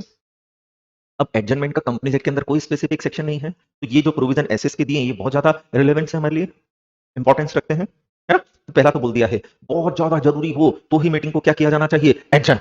बोल के बताओ क्या बोला मैंने, मतलब सर्कमस्टेंसेस ऐसी थी जो जस्टिफाइड करती थी कि एडजर्न करने के अलावा हमारे पास कोई रास्ता ही नहीं था, तो मीटिंग एडजर्न किया जाना चाहिए। ऐसा नहीं कि चेयरमैन की वाइफ का फोन आ गया कि अभी आ रहे हो कि नहीं आ रहे हो, और वो मीटिंग छोड़ के चला गया और मीटिंग हमने क्या कर दी, एडजर्न। नहीं, वो चेयरमैन के लिए अर्जेंसी हो सकती है क्योंकि किसका फोन था, बीबी का। मेंबर्स क्या करेंगे उसमें, सीधी सी बात है, वो जा रहा है जान दो, दूसरा चेयरमैन बनाएंगे अपन। बट हाँ मालूम पड़ा शहर में दंगे फसाद चालू हो गए हैं, बिल्डिंग में आग लग गई है, तो क्या बोलोगे, नहीं एडजर्न नहीं करेंगे हम, तंदूरी बन जान दो सबका। तो ऐसी सिचुएशन में जस्टिफाइड होना चाहिए, सिचुएशन ऐसी हो जो हमारे आउट ऑफ कंट्रोल के बाहर थी, तो फिर एडजर्न किया जाना चाहिए, है ना। तो chairman may adjourn a meeting with the consent of members at which quorum is present, but shall adjourn अगर मेंबर बोलते हैं तो। क्या मतलब? चेयरमैन खुद से मीटिंग एडजर्न कर सकता है, किससे पूछकर? मेंबर्स। जैसे चेयरमैन भी एडजर्न करना चाहता है ना, तो मेंबर से पहले पूछेगा, बट वो चाहे तो एडजर्न करेगा, चाहे तो नहीं करेगा, इसलिए मैं लिखा है। लेकिन मेंबर ने ही, मेजोरिटी ने बोल दिया कि मीटिंग क्या करो, एडजर्न, तेरे को तेरा दिमाग लगाना नहीं है, क्योंकि वर्ड क्या लिखा है, शेयर, करना ही पड़ेगा। दोनों चीज समझ में आई? अगर मेंबर चेयरमैन की इच्छा है ना कि मीटिंग क्या करते हैं, तो मेंबर से पूछ ले, मेजोरिटी ने बोल दिया ना, तो फिर कर देना। अब उसकी इच्छा नहीं हुई तो नहीं करेगा यार, क्योंकि मैं लिखा है। बट अगर मेंबर ने आगे होके बोला, बोले क्या एडजर्न करो, तो करना पड़ेगा। एंड आपको याद होगा हमने बोला था कि सारे डिसीजन कैसे होते हैं, मेजोरिटी से, और कैसे, शो ऑफ हैंड से। बट 2 मैटर पर पोल होता है तो इमीडिएटली करवाया जाता है। कौन कौन सा? चेयरमैन का election and adjournment of meeting. Chairman का election and adjournment of meeting. अब शर्मा जी बोल रहे मीटिंग एडजर्न करो, उनके पास 8% शेयर्स हैं, बाकी मना कर रहे हैं। तो अगर शो ऑफ हैंड से देखा जाएगा, बाकी मना कर रहे हैं, तो कुछ नहीं हो सकता। शर्मा जी ने बोल दिया क्या करवा, पोल करवाओ। तो 2 मैटर पर अगर पोल की डिमांड होती है तो इमीडिएटली पोल करवाया जाता है। हमने याद किया था, सारे काम छोड़ दो, पहले चेयरमैन के इलेक्शन और एडजर्नमेंट के लिए वोट दो, ऐसा नारा बनाया था। याद तो ही नहीं है। चले, अगर मीटिंग में कौन नहीं आई थी, और आती क्या था, समझा, इतना वेट करना पड़ता है तो आती ही होगी, है ना। तो अगर कौन नहीं आई है, हम इतनी देर से यही बोल रहे ना, कौन नहीं आई है, ऐसा बोला, कौन नहीं आया है। तो अगर कौन नहीं आई है बेटा, कोरम, है ना। तो बिना कोरम के तो हम कुछ कर ही नहीं सकते। और कितनी देर तक वेट करेंगे? मैक्सिमम आधे घंटे तक। ज्यादा वेट कर सकते हैं, हाँ, डिपेंड करता है कोरम किसी है ना। फिर क्या बोला है, चेयरमैन भी एडजर्न कर सकता है अगर क्या हो रहा है, डिसऑर्डरली काम हो रहा है ना, इम्पॉसिबल हो गया मीटिंग को कंडक्ट करना, तो चेयरमैन भी कर सकता है। ठीक है। फिर एडजर्न मीटिंग में, अच्छा, एडजर्न मीटिंग को नई मीटिंग नहीं होती है ना, it is merely continuation of original meeting, it is part of original meeting. तो ओरिजिनल मीटिंग में जो बिजनेस कैसे थे, वही एडजर्न मीटिंग में किए जाएंगे, उसमें कोई नया बिजनेस नहीं होगा। आया समझ में? चले, कौन सा सेक्शन है? हाँ, क्या हेडिंग है? अब जनरल मीटिंग के चेयरमैन की बात कर रहे हैं अपन। ठीक है, तो सबसे पहले हमें आर्टिकल ऑफ एसोसिएशन देखना पड़ेंगे। हमें क्या देखना पड़ेंगे, काहे के लिए, कि चेयरमैन कौन होगा। नॉर्मली आर्टिकल में लिखा रहता है जो बोर्ड मीटिंग का चेयरमैन होगा वही, हाँ, पहले तो लिखा रहता है जो कंपनी का चेयरमैन है वो बोर्ड मीटिंग का चेयरमैन होगा, और जो बोर्ड मीटिंग का है वही जनरल मीटिंग का चेयरमैन होगा। वेरी गुड, पॉइंट आया समझ में। फिर क्या बोला है कि अगर आर्टिकल में कुछ भी लिखेला नहीं है तो जो मेंबर्स पर्सनली प्रेजेंट हैं वो अपने आप में से किसी को क्या बना सकते हैं, चेयरमैन। कैसे, शो ऑफ हैंड्स। तो मेजोरिटी से बनाएंगे और मेजोरिटी से डिसीजन कैसे लिया जाएगा, शो ऑफ हैंड्स। पॉइंट आया समझ में अपने को। लेकिन अगर पोल की क्या कर दी जाती है, डिमांड। पोल की डिमांड कब हो सकती है, कभी भी। शो ऑफ हैंड का डिसीजन आया हो, नहीं आया हो, वोटिंग हुई हो, नहीं हुई हो, कभी भी काय का डिमांड कर सकते हैं, पोल की। अगर पोल की डिमांड होती है तो हमने बोला पोल इमीडिएटली लेंगे, ये वर्ड था ना फोर्थविथ। फोर्थविथ मतलब क्या था, इमीडिएटली लिया जाएगा, डिले नहीं करेंगे, इमीडिएटली लिया जाएगा। ठीक है। एंड क्या, जो फिर पोल में चेयरमैन इलेक्ट होगा वही प्रिवेल करेगा, शो ऑफ हैंड वाला नहीं। ये समझ में आया। तो जब तक पोल का डिसीजन नहीं आता है, शो ऑफ हैंड में जो चेयरमैन बना था वो कंटिन्यू करेगा, और जैसे ही काय का डिसीजन आ जाएगा, और पोल का डिसीजन और शो ऑफ हैंड का डिसीजन अगर अलग अलग है तो पोल प्रिवेल करेगा, और अगर दोनों का डिसीजन क्या है, सेम, झंझट वाली बात ही नहीं मुझे। चले, तो एसएस में भी लिखा है कि जो बोर्ड का चेयरमैन है वही जनरल मीटिंग का भी क्या होगा, चेयरमैन। अब अगर बोर्ड का चेयरमैन, कितनी देर तक वेट करें हम, 15 मिनट तक। 15 मिनट में अगर बोर्ड ऑफ डायरेक्टर का चेयरमैन नहीं आया है तो फिर जो डायरेक्टर्स आए थे वो अपने आप में से किसी एक को क्या बना लेंगे, चेयरमैन बना लेंगे वापस से। अब हमने बोला था जो बोर्ड मीटिंग का चेयरमैन है वही काय का चेयरमैन होगा, जनरल मीटिंग का। अब बोर्ड मीटिंग के चेयरमैन है शर्मा जी। 2 बजे जनरल मीटिंग चालू हुई, 2:30 बज गए, शर्मा जी आए हैं क्या, नहीं। ये आए तो हैं बट ऐसा चेयरमैन काम करने को तैयार नहीं है। तो फिर उनकी एब्सेंस में कौन चेयरमैन होगा, क्या किसी डायरेक्टर को हमने बता रखा है, ऐसा डेजिग्नेट कर रखा है क्या कि ये नहीं आया तो इसे कर देना। अगर कर रखा है तो बहुत अच्छी बात है, बट अगर ऐसा कुछ भी, तो जो डायरेक्टर प्रेजेंट थे वो अपने आप में से किसी एक को क्या बना लेंगे, चेयर। मीटिंग की प्रोसीडिंग्स को कंटिन्यू करेंगे। ठीक है।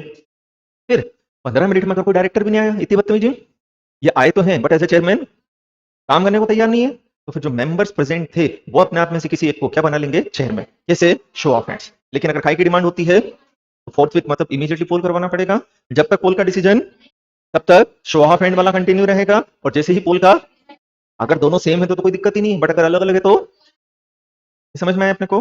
चेयरमैन ही इंश्योर करेगा कि मीटिंग प्रॉपर्ली कॉन्स्टिट्यूट हुई है, मीटिंग में कोरम प्रेजेंट है, एजेंडा के हिसाब से सारा काम हो रहा है, ये सारी चीजें देखने की ड्यूटी किसकी बनेगी? चेयरमैन की। सारी चीजें देखेगा कौन? चेयरमैन। सारी चीजें इंश्योर करेगा कौन? चेयरमैन।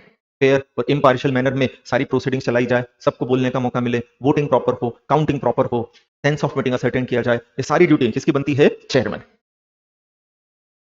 फिर हुआ ये बेटा सब सेक्रेटरी स्टैंडर्ड चल रहे हैं, जो आपका चैप्टर है ना एक पार्ट सी के अंदर, उसमें यही लिखा है सब। इसलिए मैंने आपको बोला ये याद कर लोगे तो उस चैप्टर को पढ़ने की अलग से जरूरत ही नहीं है, हालांकि वहां बहुत सारा दिया है, बट जो इंपॉर्टेंट चीजें वो यहाँ है। तो बोर्ड मीटिंग और जनरल मीटिंग का जो सेक्रेटरी स्टैंडर्ड है, वो बोर्ड मीटिंग और जनरल मीटिंग के चैप्टर के साथ हमने जो पढ़ा है उतना पढ़ लो, मोर देन सफिशिएंट। अभी ठीक है। फिर क्या बोला है? चेयरमैन एक्सप्लेन करेगा क्या वो बिजनेस को ट्रांजेक्ट करने का ऑब्जेक्ट क्या है, उसका इम्प्लीकेशन क्या रहेगा, सभी मेंबर्स को इनवाइट करेगा कि आपको अपने अपने सजेशन देने कुछ बोलना है तो बोल सकते हो, एंड फाइनली फिर डिसीजन लेने के लिए वो उसे काई के लिए रखेगा? वोटिंग के लिए। डिसीजन लेने के लिए उसे वोट के लिए रखेगा। ठीक है। फिर सारे मेंबर्स को वो इक्वल अपॉर्चुनिटी देगा, किसी भी मेंबर के द्वारा क्वेश्चन पूछा जाता है क्लैरिफिकेशन एक्सप्लेनेशन देगा, कमेंट करेगा, टीका टिप्पणी करेगा। ठीक है। फिर अगर वो जो बिजनेस ट्रांजेक्ट हो रहा है उसमें चेयरमैन क्या है? इंटरेस्टेड। अगर जो बिजनेस ट्रांजेक्ट हो रहा है उसमें चेयरमैन क्या है? तो देख लो कंपनी प्राइवेट है कि पब्लिक है। अगर प्राइवेट है तो कोई फर्क नहीं पड़ रहा है, प्राइवेट है तो कोई फर्क नहीं पड़ेगा, बट अगर कंपनी, उसकी ड्यूटी बनती है कि उस मैटर को वो प्रपोज ना करे, हट जाए उस मैटर के लिए, सीट छोड़ दे अपनी, किसी डिसइंटरेस्टेड डायरेक्टर को अपनी जगह क्या बना दे? चेयरपर्सन, केवल उस बिजनेस को ट्रांजेक्ट करने के लिए जिसमें वो क्या है बेटा? इंटरेस्ट। ठीक है। फिर क्या बोला है? अगर डायरेक्टर नहीं आ पाता है मीटिंग अटेंड करने तो चेयरमैन फिर बताएगा कि ये डायरेक्टर मीटिंग में क्यों नहीं आया, इतनी बदतमीजी क्यों की, और जो बाकी डायरेक्टर्स और कौन है वो चेयरमैन के साथ ही बैठेंगे, मतलब एक ही चेयर पे सब बैठेंगे। अच्छा, पास पास चेयर लगी होगी उनकी, है ना? ये समझ में आया अपने को?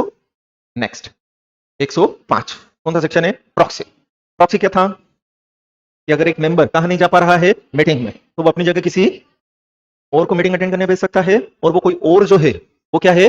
प्रॉक्सी कहलाता है।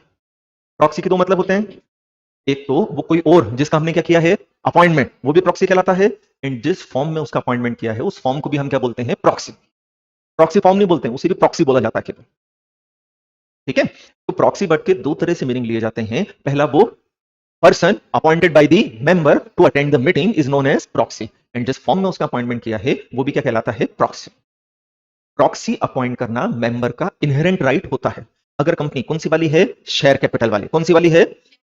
तो आप मेंबर को प्रॉक्सी अपॉइंट करने से रोक नहीं सकते हो, इवन आप अपने आर्टिकल के थ्रू भी उसे रोक नहीं सकते हो। वो मेंबर का क्या है? इनहेरेंट राइट, इंप्लाइड राइट है उसका। बट अगर कंपनी शेयर कैपिटल वाली नहीं है तो फिर एक्सप्रेसली राइट दिया है तो कर पाएंगे। क्या मतलब? अरे यार आर्टिकल में लिखा है ना, तो प्रॉक्सी अपॉइंट कर पाएंगे, तो नहीं कर पाएंगे। तो ऐसी सिचुएशन में आपको जब भी आप जनरल मीटिंग का क्या इशू कर रहे हो? नोटिस। नोटिस के साथ आपको मेंशन करना पड़ेगा। क्या मेंशन करना पड़ेगा? कि भाई आप खुद तो आ ही सकते हो मीटिंग में, और अगर आप तो अपने बिहाफ पर किसी एक या ज्यादा पर्सन को एज अ प्रॉक्सी भेज सकते हो, और जिसको आप क्या अपॉइंट करोगे उसका मेंबर होना जरूरी नहीं है, आप किसी को भी अपॉइंट कर सकते हो। बट सेक्शन 8 वाली कंपनी ना, कौन सी कंपनी है? वहां तो जरूरी रहता है। क्या जरूरी रहता है? कि जिसको आप प्रॉक्सी अपॉइंट करोगे वो भी कंपनी का क्या हो? मेंबर। वो भी कंपनी का क्या हो? मेंबर हो। क्या है समझ में अपने को? फिर प्रॉक्सी को मीटिंग में बोलने का राइट, मुंह पे उंगली लगाकर चुपचाप बैठा रहेगा, मुंह का खोलेगा केवल समोसा खाने के लिए, चाय पीने के लिए, और नाक बंद है तो सांस लेने के लिए। फिर प्रॉक्सी केवल काय में वोट देता है? पोल में। शो ऑफ हैंड में प्रॉक्सी को वोट देने का राइट है ना? क्या कंपनी आर्टिकल ऑफ एसोसिएशन में परमिट कर सकती है प्रॉक्सी को कि वो शो ऑफ हैंड में वोट दे? क्या लिखा है? Shall be entitled to vote only on a poll. जब कंपनी से प्रोहिबिट कर रहा है तो आर्टिकल के द्वारा उस चीज को परमिट नहीं किया जा सकता। ऐसा क्वेश्चन बार बार पूछते हैं। क्यों पूछते हैं? क्योंकि पुराना एक्ट जो था उसमें ये था, आर्टिकल में अगर लिखा है तो फिर अलाउड कर सकते हैं, यहां नहीं है। अपने यहां तो लिख दिया shall not be entitled to vote except on poll. फिर सेक्शन 8 वाला बता दिया मैंने। फिर एक पर्सन कितने पर्सन का प्रॉक्सी बन सकता है? तो नंबर ऑफ मेंबर्स में कितने? 50, बट उन 50 की होल्डिंग मिलाकर 10% ऑफ टोटल शेयर कैपिटल से ज्यादा नहीं होना चाहिए। मैक्सिमम कितने का बन सकता है वो? उन 50 की होल्डिंग मिलाकर कितने से ज्यादा? 10% से ज्यादा नहीं होना चाहिए। अब अगर एक ही की होल्डिंग कितने से ज्यादा है तो वो अकेले का ही बनेगा, फिर किसी और का प्रॉक्सी? बहुत इंपॉर्टेंट पॉइंट है। फिर प्रॉक्सी वैलिड तभी होता है जब मीटिंग चालू होने के 48 आवर्स बिफोर। बोलो बच्चों, कब? कितने घंटे पहले? 48 घंटे पहले क्या प्रॉक्सी क्या हो जाए? डिपॉजिट। अब क्या लिखा है? Instrument appointing proxy must be in ये फॉर्म है ना, कहां गया? Proxy must be deposited with the company 48 hours before. ये बोला प्रॉक्सी का मतलब क्या? उस व्यक्ति इसलिए मैंने बोला प्रॉक्सी का मतलब फॉर्म भी होता है, क्योंकि अगर प्रॉक्सी का मतलब फॉर्म, तो आपने अगर शर्मा जी को प्रॉक्सी बनाया तो उसको ले जाकर 48 घंटे पहले कंपनी के पास जमा कर दोगे क्या? समझे आप? इसलिए हमने बोला प्रॉक्सी के दोनों मतलब निकलते हैं, वो इंस्ट्रूमेंट जिससे अपॉइंटमेंट हो रहा है वो भी प्रॉक्सी है, और वो भाई या बहन जिसको अपॉइंट किया वो भी क्या है? प्रॉक्सी। तो ऑब्वियसली ये फॉर्म जमा करने की बोल रहा हूं, उस इंसान को ले जाकर 48 घंटे पहले कंपनी के पास छोड़कर नहीं आना है ना? फिर कौन से फॉर्म में होगा ये? कैसे होगा? राइटिंग। क्या किया जाएगा? इस पर साइन मारे जाएंगे, है ना? फिर अगर बॉडी कॉर्पोरेट ने अपॉइंट किया है तो उसकी सील वगैरह भी लगा देंगे उसके ऊपर। फिर जो प्रॉक्सी रहेगा वो आर्टिकल ऑफ एसोसिएशन के अकॉर्डिंगली काम करेगा, एंड आर्टिकल में कोई स्पेशल रिक्वायरमेंट हम प्रॉक्सी के रिलेशनशिप में नहीं रख सकते हैं, है ना? फिर कोई भी मेंबर है, अगर उसकी इच्छा है कि वो आकर देखे कि जो जनरल मीटिंग होने वाली है उस जनरल मीटिंग में कितनी प्रॉक्सीज आएगी, तो वो प्रॉक्सी का क्या करना चाहता है? इंस्पेक्शन। किसका इंस्पेक्शन करना चाहता है? हाँ, इंस्पेक्ट दी प्रॉक्सी। तो क्या कि शर्मा जी को देखेगा क्या? इसलिए हमने बोला प्रॉक्सी का मतलब फॉर्म भी होता है। तो फिर वो कंपनी को कम से कम 3 दिन पहले इंटीमेशन दे, कंपनी को कम से कम क्या क्या आ रहा हूं मैं, काय के लिए आ रहा हूं? प्रॉक्सी देखने। एंड आएगा कब? मीटिंग चालू होने के 24 आवर्स पहले से लेकर मीटिंग के कंक्लूजन तक देख सकता है। पूछा जाता है इस पॉइंट पर क्वेश्चन हो। क्या है समझ में? कंपनी की तरफ से डायरेक्टली इनडायरेक्टली अगर इंडिकेट किया जाता है कि इस पर्सन को प्रॉक्सी बना लो, तो बहुत गंदी बात है ये, और 50,000 रुपए का फाइन लग सकता है, बहुत ही बुरी बात है ना? हो जाएगा ये। नेक्स्ट सेक्शन 106, क्या हेडिंग बोलो? हाँ, क्या मतलब समझ में आया? एक मेंबर को वोट डालने से आप रोक केवल एक ही ग्राउंड पे रोक सकते हो कि उसने कॉल्स का पेमेंट नहीं किया, वेरी गुड, या उसके शेयर हमने क्या कर लिए हो? राइट ऑफ लीन यूज करते हुए फॉरफिट। इनके अलावा किसी भी ग्राउंड पर आप उसको वोट देने से रोक नहीं सकते। एंड हर मेंबर का सिंगल वोट होगा। अगर वोटिंग कैसे होती है? Show off hands. बट अगर क्या डालते हैं तो पेड अप कैपिटल में परसेंटेज के बेसिस पर वोटिंग होगी। जाया समझ में अपने को? चल नेक्स्ट क्या है? तो मीटिंग में प्राइम फेस के सारे डिसीजन कैसे लिए जाते हैं? पोल तभी करते हैं जब पोल की कौन से सेक्शन के हिसाब से? 109 के हिसाब से। ठीक है, फिर अगला हेडिंग क्या है? चलो पहले अपन 109 पढ़ते हैं, फिर उस पाएंगे 108 पर वापस। क्या हेडिंग दिया है? तो अभी हमने देखा मीटिंग में सारे डिसीजन कैसे लिए जाते हैं? Show off hands. और शो ऑफ हैंड में सबका सिंगल वोट होता है irrespective of their share holding, यही है ना? जबकि पोल में जितने नंबर ऑफ शेयर्स हैं आपके पास उतने आपके वोट होते हैं, या पेड अप कैपिटल में आपका जितना हिस्सा है उस प्रोपोर्शन में आपके क्या होते हैं? वोट होते हैं। जाया समझ में अपने को? तो देखें, सबसे पहले मैं बोला है मीटिंग में सारे बिजनेस कैसे ट्रांजेक्ट किए जाते हैं? कब तक? जब तक पोल की डिमांड ना की जाए, है ना? फिर पोल का ऑर्डर देता कौन है? चेयरमैन। कब दे सकता है? बिफोर और on declaration of result of voting on show of hand. Show of hand का रिजल्ट आया हो नहीं आया हो, कभी भी कौन दे सकता है? चेयरमैन। अब चेयरमैन के लिए कंपलसरी होगा क्या? तो दो सिचुएशन बताई है। एक में क्या लिखा है? मैं, मतलब चाहे तो वो दे सकता है, मतलब खुद से मतलब उसको ये लगता है, अच्छा उसको लगता है कि प्रॉक्सी आई बहुत सारी एंड शो ऑफ हैंड में तो वो वोट दे नहीं पाएंगे, तो अपन खुद ही पोल करने का बोल देते हैं, तो कम से कम ज्यादा व्यक्तियों का क्या हो जाएगा? पार्टिसिपेशन। ऐसी अच्छी फीलिंग्स अगर उसके मन में आ रही है तो वो खुद से बोल सकता है, बोले पोल कराओ। हालांकि पोल की डिमांड हुई नहीं थी, लेकिन अगर पोल की क्या हुई है तो फिर उसकी इच्छा नहीं चलेगी। क्या लिखा है? शेल मतलब करना ही पड़ेगा। तो अगर कंपनी हैविंग शेयर कैपिटल है तो कितने मेंबर्स? उतने मेंबर जिनके पास 1/10 ऑफ टोटल वोटिंग पावर, या जिन्होंने कम से कम 5 लाख रुपए या सच हायर सम में भी प्रिस्क्राइब पे कर रखा है, वो अगर डिमांड करते हैं, काहे की डिमांड करते हैं? करवाना पड़ेगा, पोल ऑर्डर देना ही पड़ेगा। अगर कंपनी शेयर कैपिटल वाली नहीं है तो जिनके पास not less than 1/10 of total voting power. ये चीज आई समझ में अपने को? फिर क्या बोला है? जिन लोगों ने पोल की डिमांड की थी ना, वो किसी भी समय पोल की डिमांड को क्या कर सकते हैं? विड्रॉ कर सकते हैं। फिर पोल कब करवाया जाएगा? तो अभी हमने डिस्कस किया था 2 मीटर पर अगर पोल होता है तो पोल इमीडिएटली होगा। बाकी कितने टाइम में होता है? 48 आवर्स। कितने आवर्स में होता है? तो 4/5 मतलब क्या होता है? इमीडिएटली। पहला क्या था? एडजर्नमेंट ऑफ मीटिंग, और दूसरा तो हमने नारा बनाया था ना, क्या कि सारे काम छोड़ दो, पहले एडजर्नमेंट और चेयरमैन के लिए वोट दो। बाकी तो कितने घंटे में हो सकता है? 48 आवर्स। जाए समझ में? फिर अगर पोल करवाना है तो चेयरमैन स्क्रूटनाइजर का अपॉइंटमेंट करता है। चेयरमैन किसका अपॉइंटमेंट करता है? एंड स्क्रूटनाइजर फिर पोल की प्रोसेस को क्या करवाता है? कंडक्ट। कैसे? क्या वो रूल्स के अंदर दिया है, ये रूल्स है, अपन पढ़ लेते हैं इनको भी, है ना? तो पहला स्क्रूटनाइजर जो अपॉइंट किया जाएगा उसे आप ये चीजें अवेलेबल कराओगे। पहला क्या? दूसरा मेंबर्स के सिग्नेचर, तीसरा उनका अटेंडेंस रजिस्टर, फिर और कोई भी डॉक्यूमेंट जो उस मैटर से रिलेटेड है वो सब अवेलेबल करा देंगे हम। किसको अवेलेबल कराएंगे? स्क्रूटनाइजर को अवेलेबल करा देंगे, है ना। फिर जो भी पोल पेपर्स रहेंगे, स्क्रूटनाइजर उसके ऊपर अपने इनिशियल करेगा, मार्क ऑफ आइडेंटिफिकेशन डाल देगा और मेंबर्स को वो डिस्ट्रीब्यूट कर दी जाएंगे। और अगर ज्वाइंट शेयर होल्डर था तो जिसका नाम पहले लिखा था उसको दिया जाएगा। एंड पोलिंग पेपर कौन से फॉर्म में होंगे? MGT 12। जो पोलिंग पेपर्स कौन इशू कर रहा है? स्क्रूटनाइजर, वो उसका पूरा रिकॉर्ड मेंटेन करेगा, है ना। फिर एक डब्बा लेगा खाली, दिखाएगा मेंबर को खाली है, फिर उसे मेंबर के सामने क्या किया जाएगा? लॉक एंड सील किया जाएगा एंड उसके अंदर सारे वोट डाले जाएंगे। फिर उस डब्बे को खोला जाएगा दो व्यक्तियों की, दो गवाहों की प्रेजेंस में, उसमें से पेपर्स निकाले जाएंगे और उनकी क्या की जाएगी? काउंटिंग।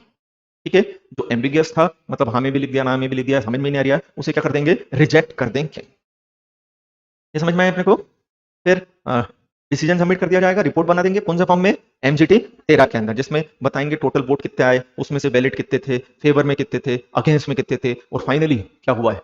रिजोल्यूशन पास हुआ है या रिजोल्यूशन को एक अटेम्प्ट और लगने वाला है, ऐसा बता दिया जाएगा। समझ में आया ना? फिर 7 दिन के अंदर किसको दे देंगे हम रिपोर्ट? चेयरमैन को। चेयरमैन क्या करेगा? उस पर काउंटर साइन कर देगा। हो जाएगा ये। लगभग ऐसी ही प्रोसेस फॉलो की जाती है जब 108 में हम क्या करते हैं? इलेक्ट्रॉनिक मीन से वोटिंग करवाते हैं तब। ठीक है, चलो 108 डिस्कस कर लेते हैं अपन।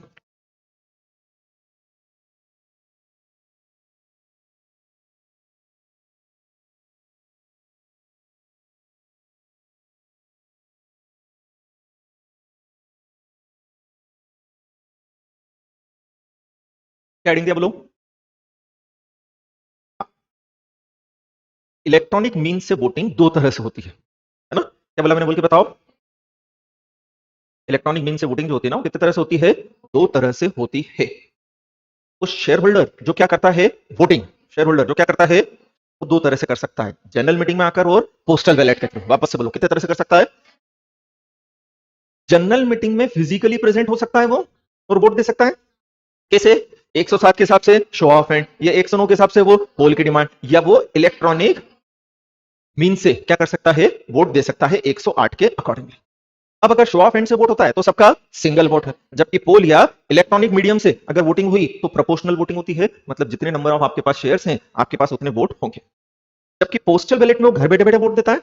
पोस्टल बैलेट में घर बैठे बैठे वोट भी दो तरह से होता है, एक तो बैलेट पेपर के थ्रू जैसा कि 110 में लिखा है, एंड दूसरा ई वोटिंग जैसा कि कहां लिखा है? 108 में। एंड दोनों ही केस में आपके वोट उतने होते हैं जितने आपके पास क्या है? शेयर्स।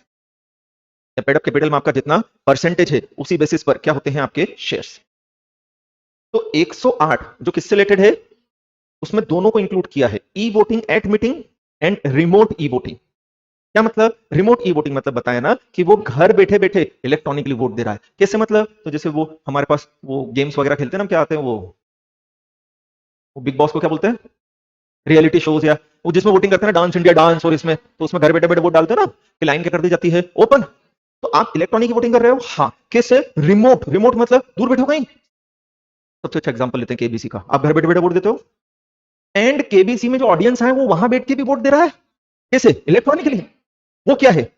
ई वोटिंग की है एट मीटिंग। तो मेंबर्स मीटिंग में आया ना, हम उसको इलेक्ट्रॉनिक वोटिंग करा देते हैं पेपर्स देने के बजाय, तो वो मीटिंग में आकर कैसे वोट दे रहा है? इलेक्ट्रॉनिकली।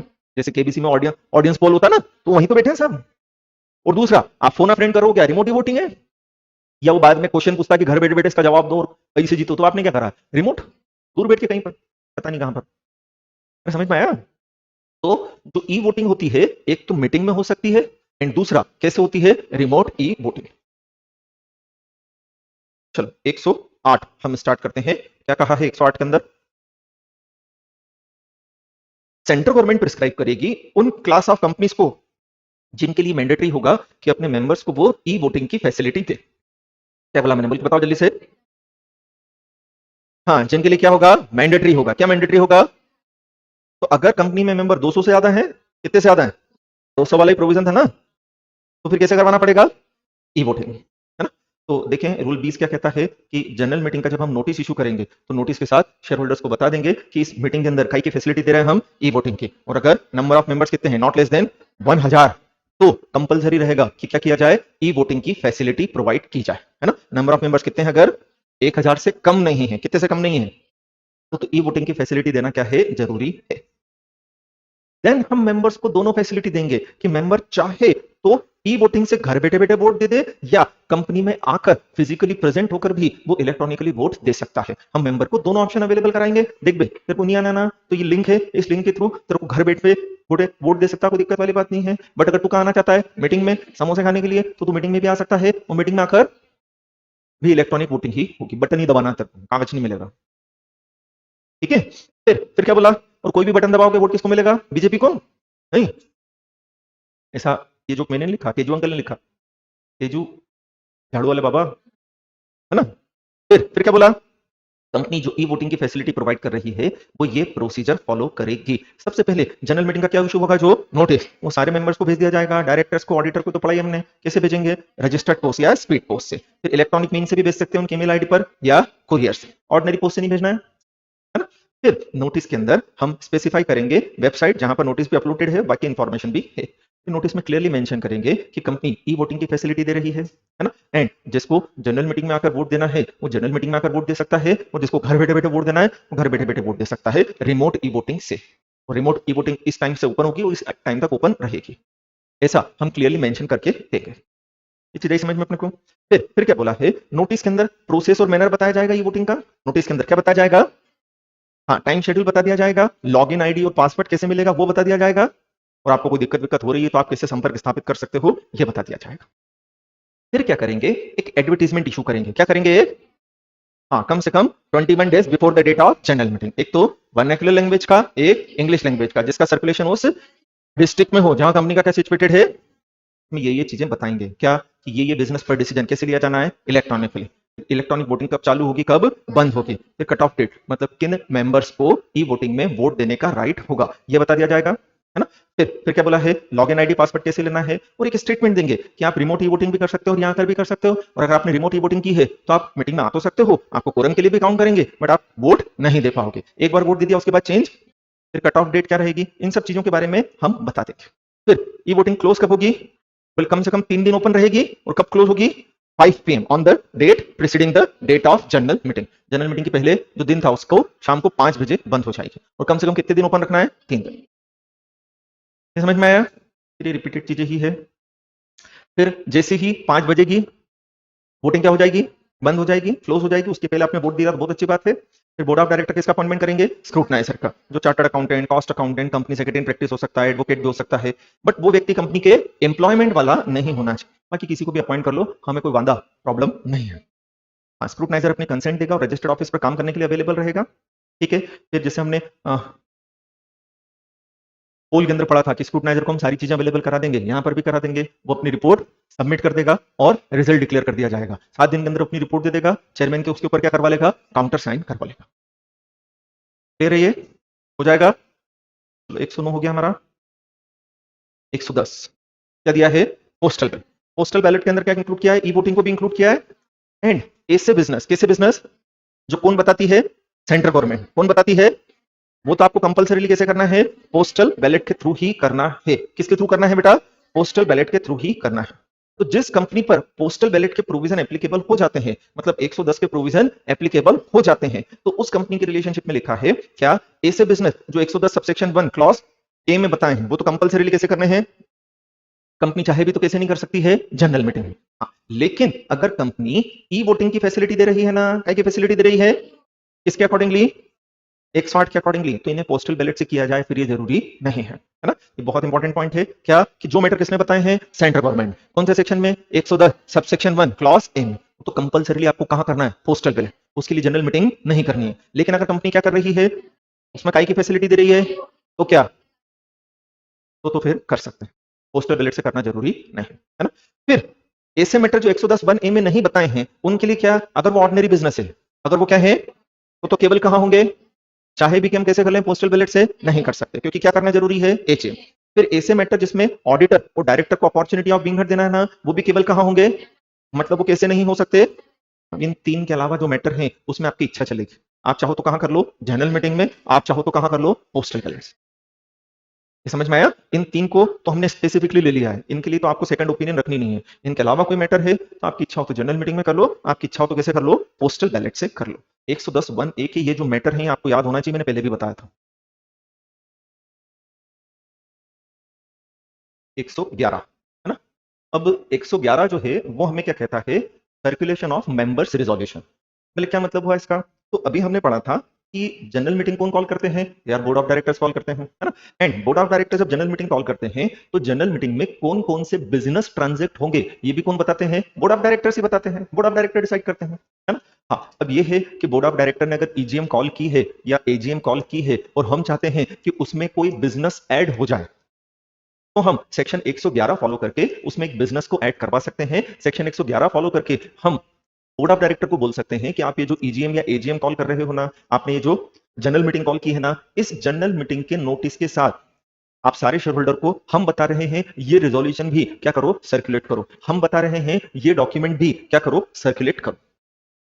तो देखो दो तरीके हुए। एक तो तरीका क्या हुआ कि शेयर होल्डर खुद रिक्विजिशन दे, काहे के लिए रिक्विजिशन दे, ईजीएम कॉल करने के लिए, एंड फिर शेयर होल्डर के रिक्विजिशन के अकॉर्डिंगली क्या कॉल होगी, ईजीएम कॉल होगी, ठीक है। एंड दूसरा, अगर already board of director general meeting call कर ही रहे हैं, करने ही वाले हैं, तो हम उन्हीं को बोल दे यार तुम जनरल मीटिंग कॉल कर ही रहे हो, अब एक काम करो, हम भी कुछ बिजनेस बता रहे हैं, उन बिजनेस को क्या करो, ऐड करो। उससे होगा क्या, नई जनरल मीटिंग करने का खर्चा बच जाएगा, एंड जनरल मीटिंग तो ऑलरेडी हो ही रही है, लगे हाथ, हम जो चाहते थे वो बिजनेस भी ट्रांजैक्ट हो जाएगा। तो अगर शेयर होल्डर चाहते हैं कि जो general meeting board of directors call कर रहे हैं उस जनरल मीटिंग के साथ उनकी तरफ से भी कोई रिजोल्यूशन मूव किया जाए, उनकी तरफ से कुछ डॉक्यूमेंट सर्कुलेट किए जाए शेयर होल्डर को, तो वो कौन सा सेक्शन फॉलो करें, 111 फॉलो करते हुए वो अपनी तरफ से कुछ रिजोल्यूशन या अपनी तरफ से कुछ पेपर्स सर्कुलेट करवा सकते हैं। किसको करवा सकते हैं, मेंबर्स को सर्कुलेट करा सकते हैं।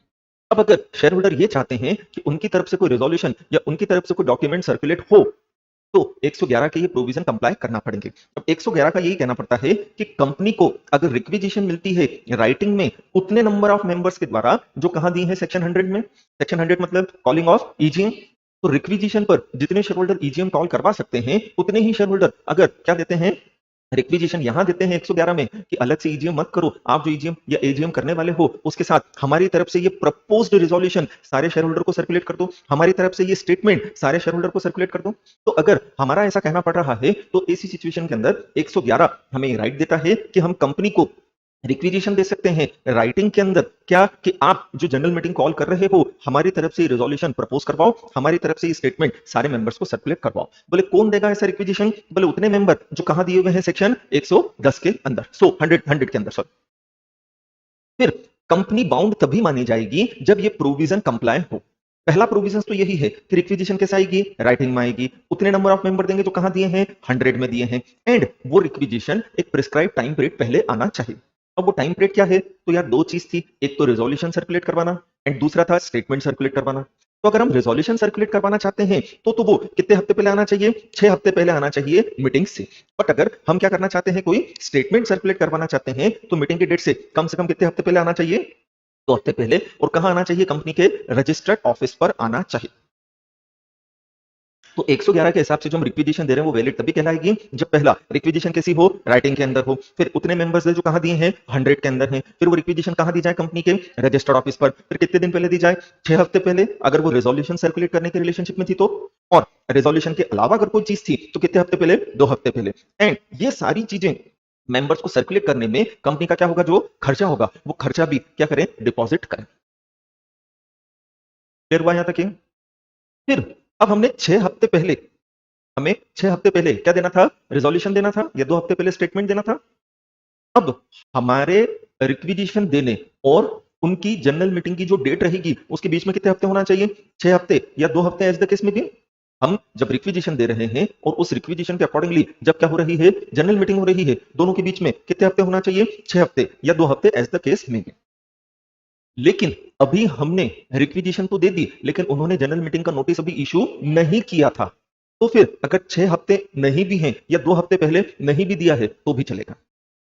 ऐसा क्यों, क्योंकि अभी उन्होंने नोटिस इशू किया ही नहीं है। अब वो करने वाले हैं तो उन्हें अलग से तो कुछ करने की जरूरत पड़ेगी नहीं। आप नोटिस ऑलरेडी वैसे भी इशू कर ही रहे हो, हमारे भी डॉक्यूमेंट्स आपके नोटिस के साथ क्या कर लेना, इंक्लूड कर लेना।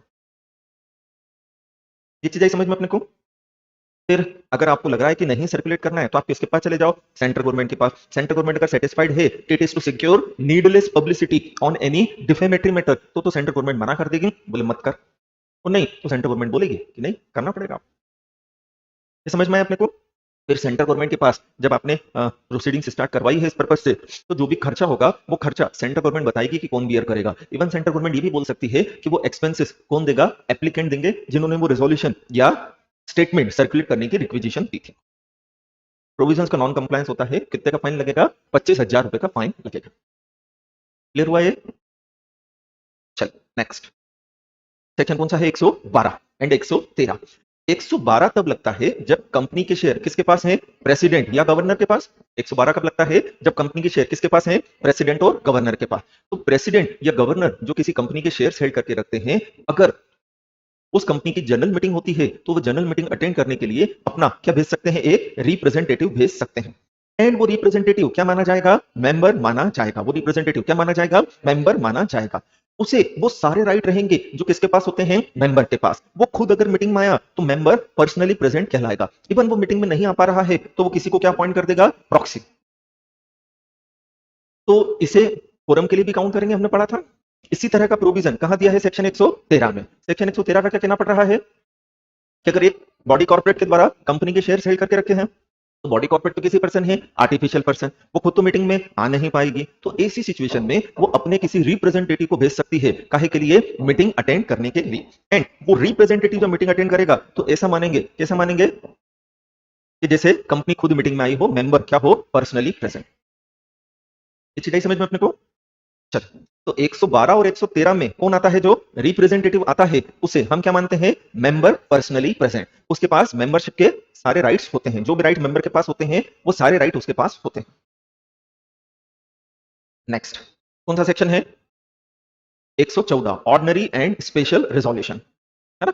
तो हमने पढ़ा था बिजनेस कितने तरह के होते हैं, दो तरह के। कौन कौन से, ऑर्डिनरी बिजनेस और स्पेशल बिजनेस। अब हम ऑर्डिनरी और स्पेशल रेजोल्यूशन पढ़ रहे हैं, है ना। बोले ऑर्डिनरी रेजोल्यूशन क्या होता है, स्पेशल रेजोल्यूशन क्या होता है, एंड तीसरा कौन सा रेजोल्यूशन होता है, रेजोल्यूशन रिक्वायरिंग स्पेशल नोटिस। ठीक है, तो हमें हमें क्या कहा गया है कि बोले ऑर्डिनरी रेजोल्यूशन क्या, तो बोले सबसे पहले जनरल मीटिंग का क्या इशू करेंगे, नोटिस, एक्ट के प्रोविजंस के अकॉर्डिंगली। चलो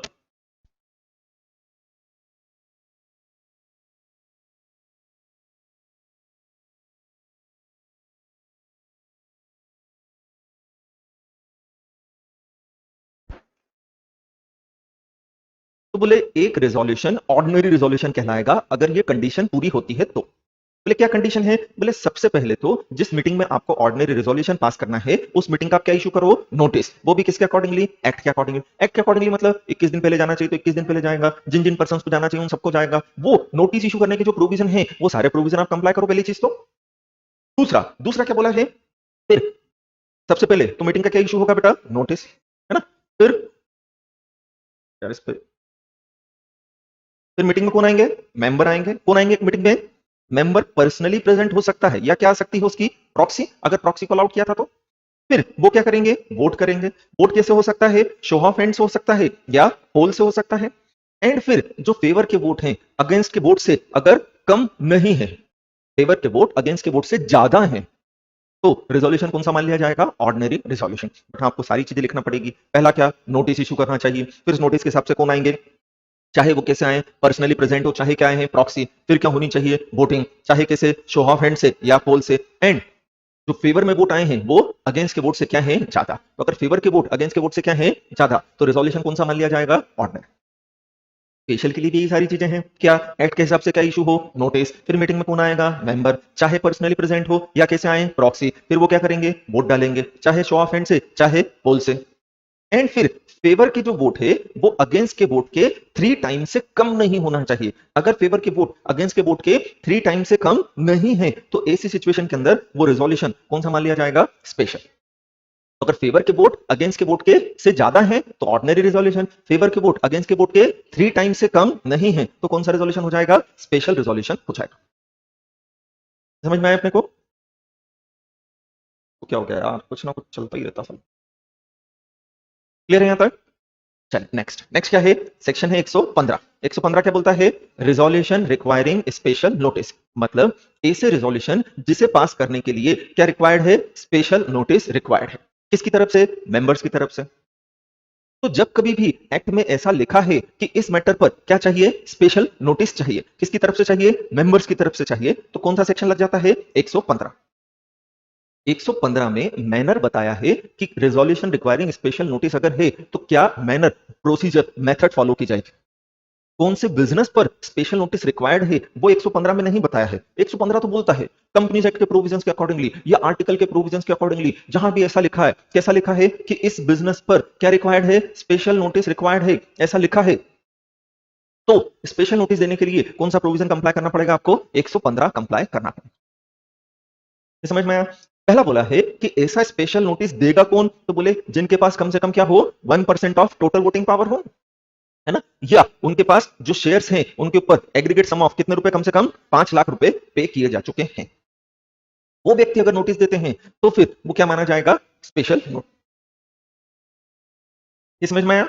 अब एक्ट में ऐसे कौन से प्रोविजन हैं जिन पर स्पेशल नोटिस रिक्वायर्ड है, तो हमने पढ़ा था क्या, रिटायरिंग डायरेक्टर को रीअपॉइंट नहीं करना है या उसके प्लेस पर नए डायरेक्टर का अपॉइंटमेंट करना है, या रिटायरिंग ऑडिटर को रीअपॉइंट नहीं करना है या उसके प्लेस पर नए ऑडिटर का अपॉइंटमेंट करना है। ये दोनों पॉइंट आपको याद होना चाहिए, जिसमें 4 चीजें आती हैं। 2 किससे रिलेटेड है, डायरेक्टर से रिलेटेड, 2 किससे रिलेटेड है, ऑडिटर से। क्लियर हुआ ये पॉइंट। अब बोले प्रोसीजर क्या फॉलो करना है। आपने कहा कि भाई मैनर बताया गया है सेक्शन 115 के अंदर कि 115 की प्रोसीजर आपको फॉलो करना पड़ेगी, तो बोले वो प्रोसीजर है क्या जो हमें फॉलो करना पड़ेगी। तो उसमें सबसे पहले यही बोला है, ऐसा नोटिस कम से कम कितने दिन पहले आएगा, 14 दिन पहले आएगा। कब से, जनरल मीटिंग की डेट से, बट 3 महीने पहले नहीं आना चाहिए। जनरल मीटिंग की डेट से कितने दिन पहले आए, 14 दिन पहले आए, बट 3 महीने से पहले नहीं आ जाए। मतलब अगर 10 सितंबर की क्या है, जनरल मीटिंग, तो इससे 14 दिन पहले आना चाहिए। ठीक है, तो कहने का मतलब 25 अगस्त या उसके पहले दे दें।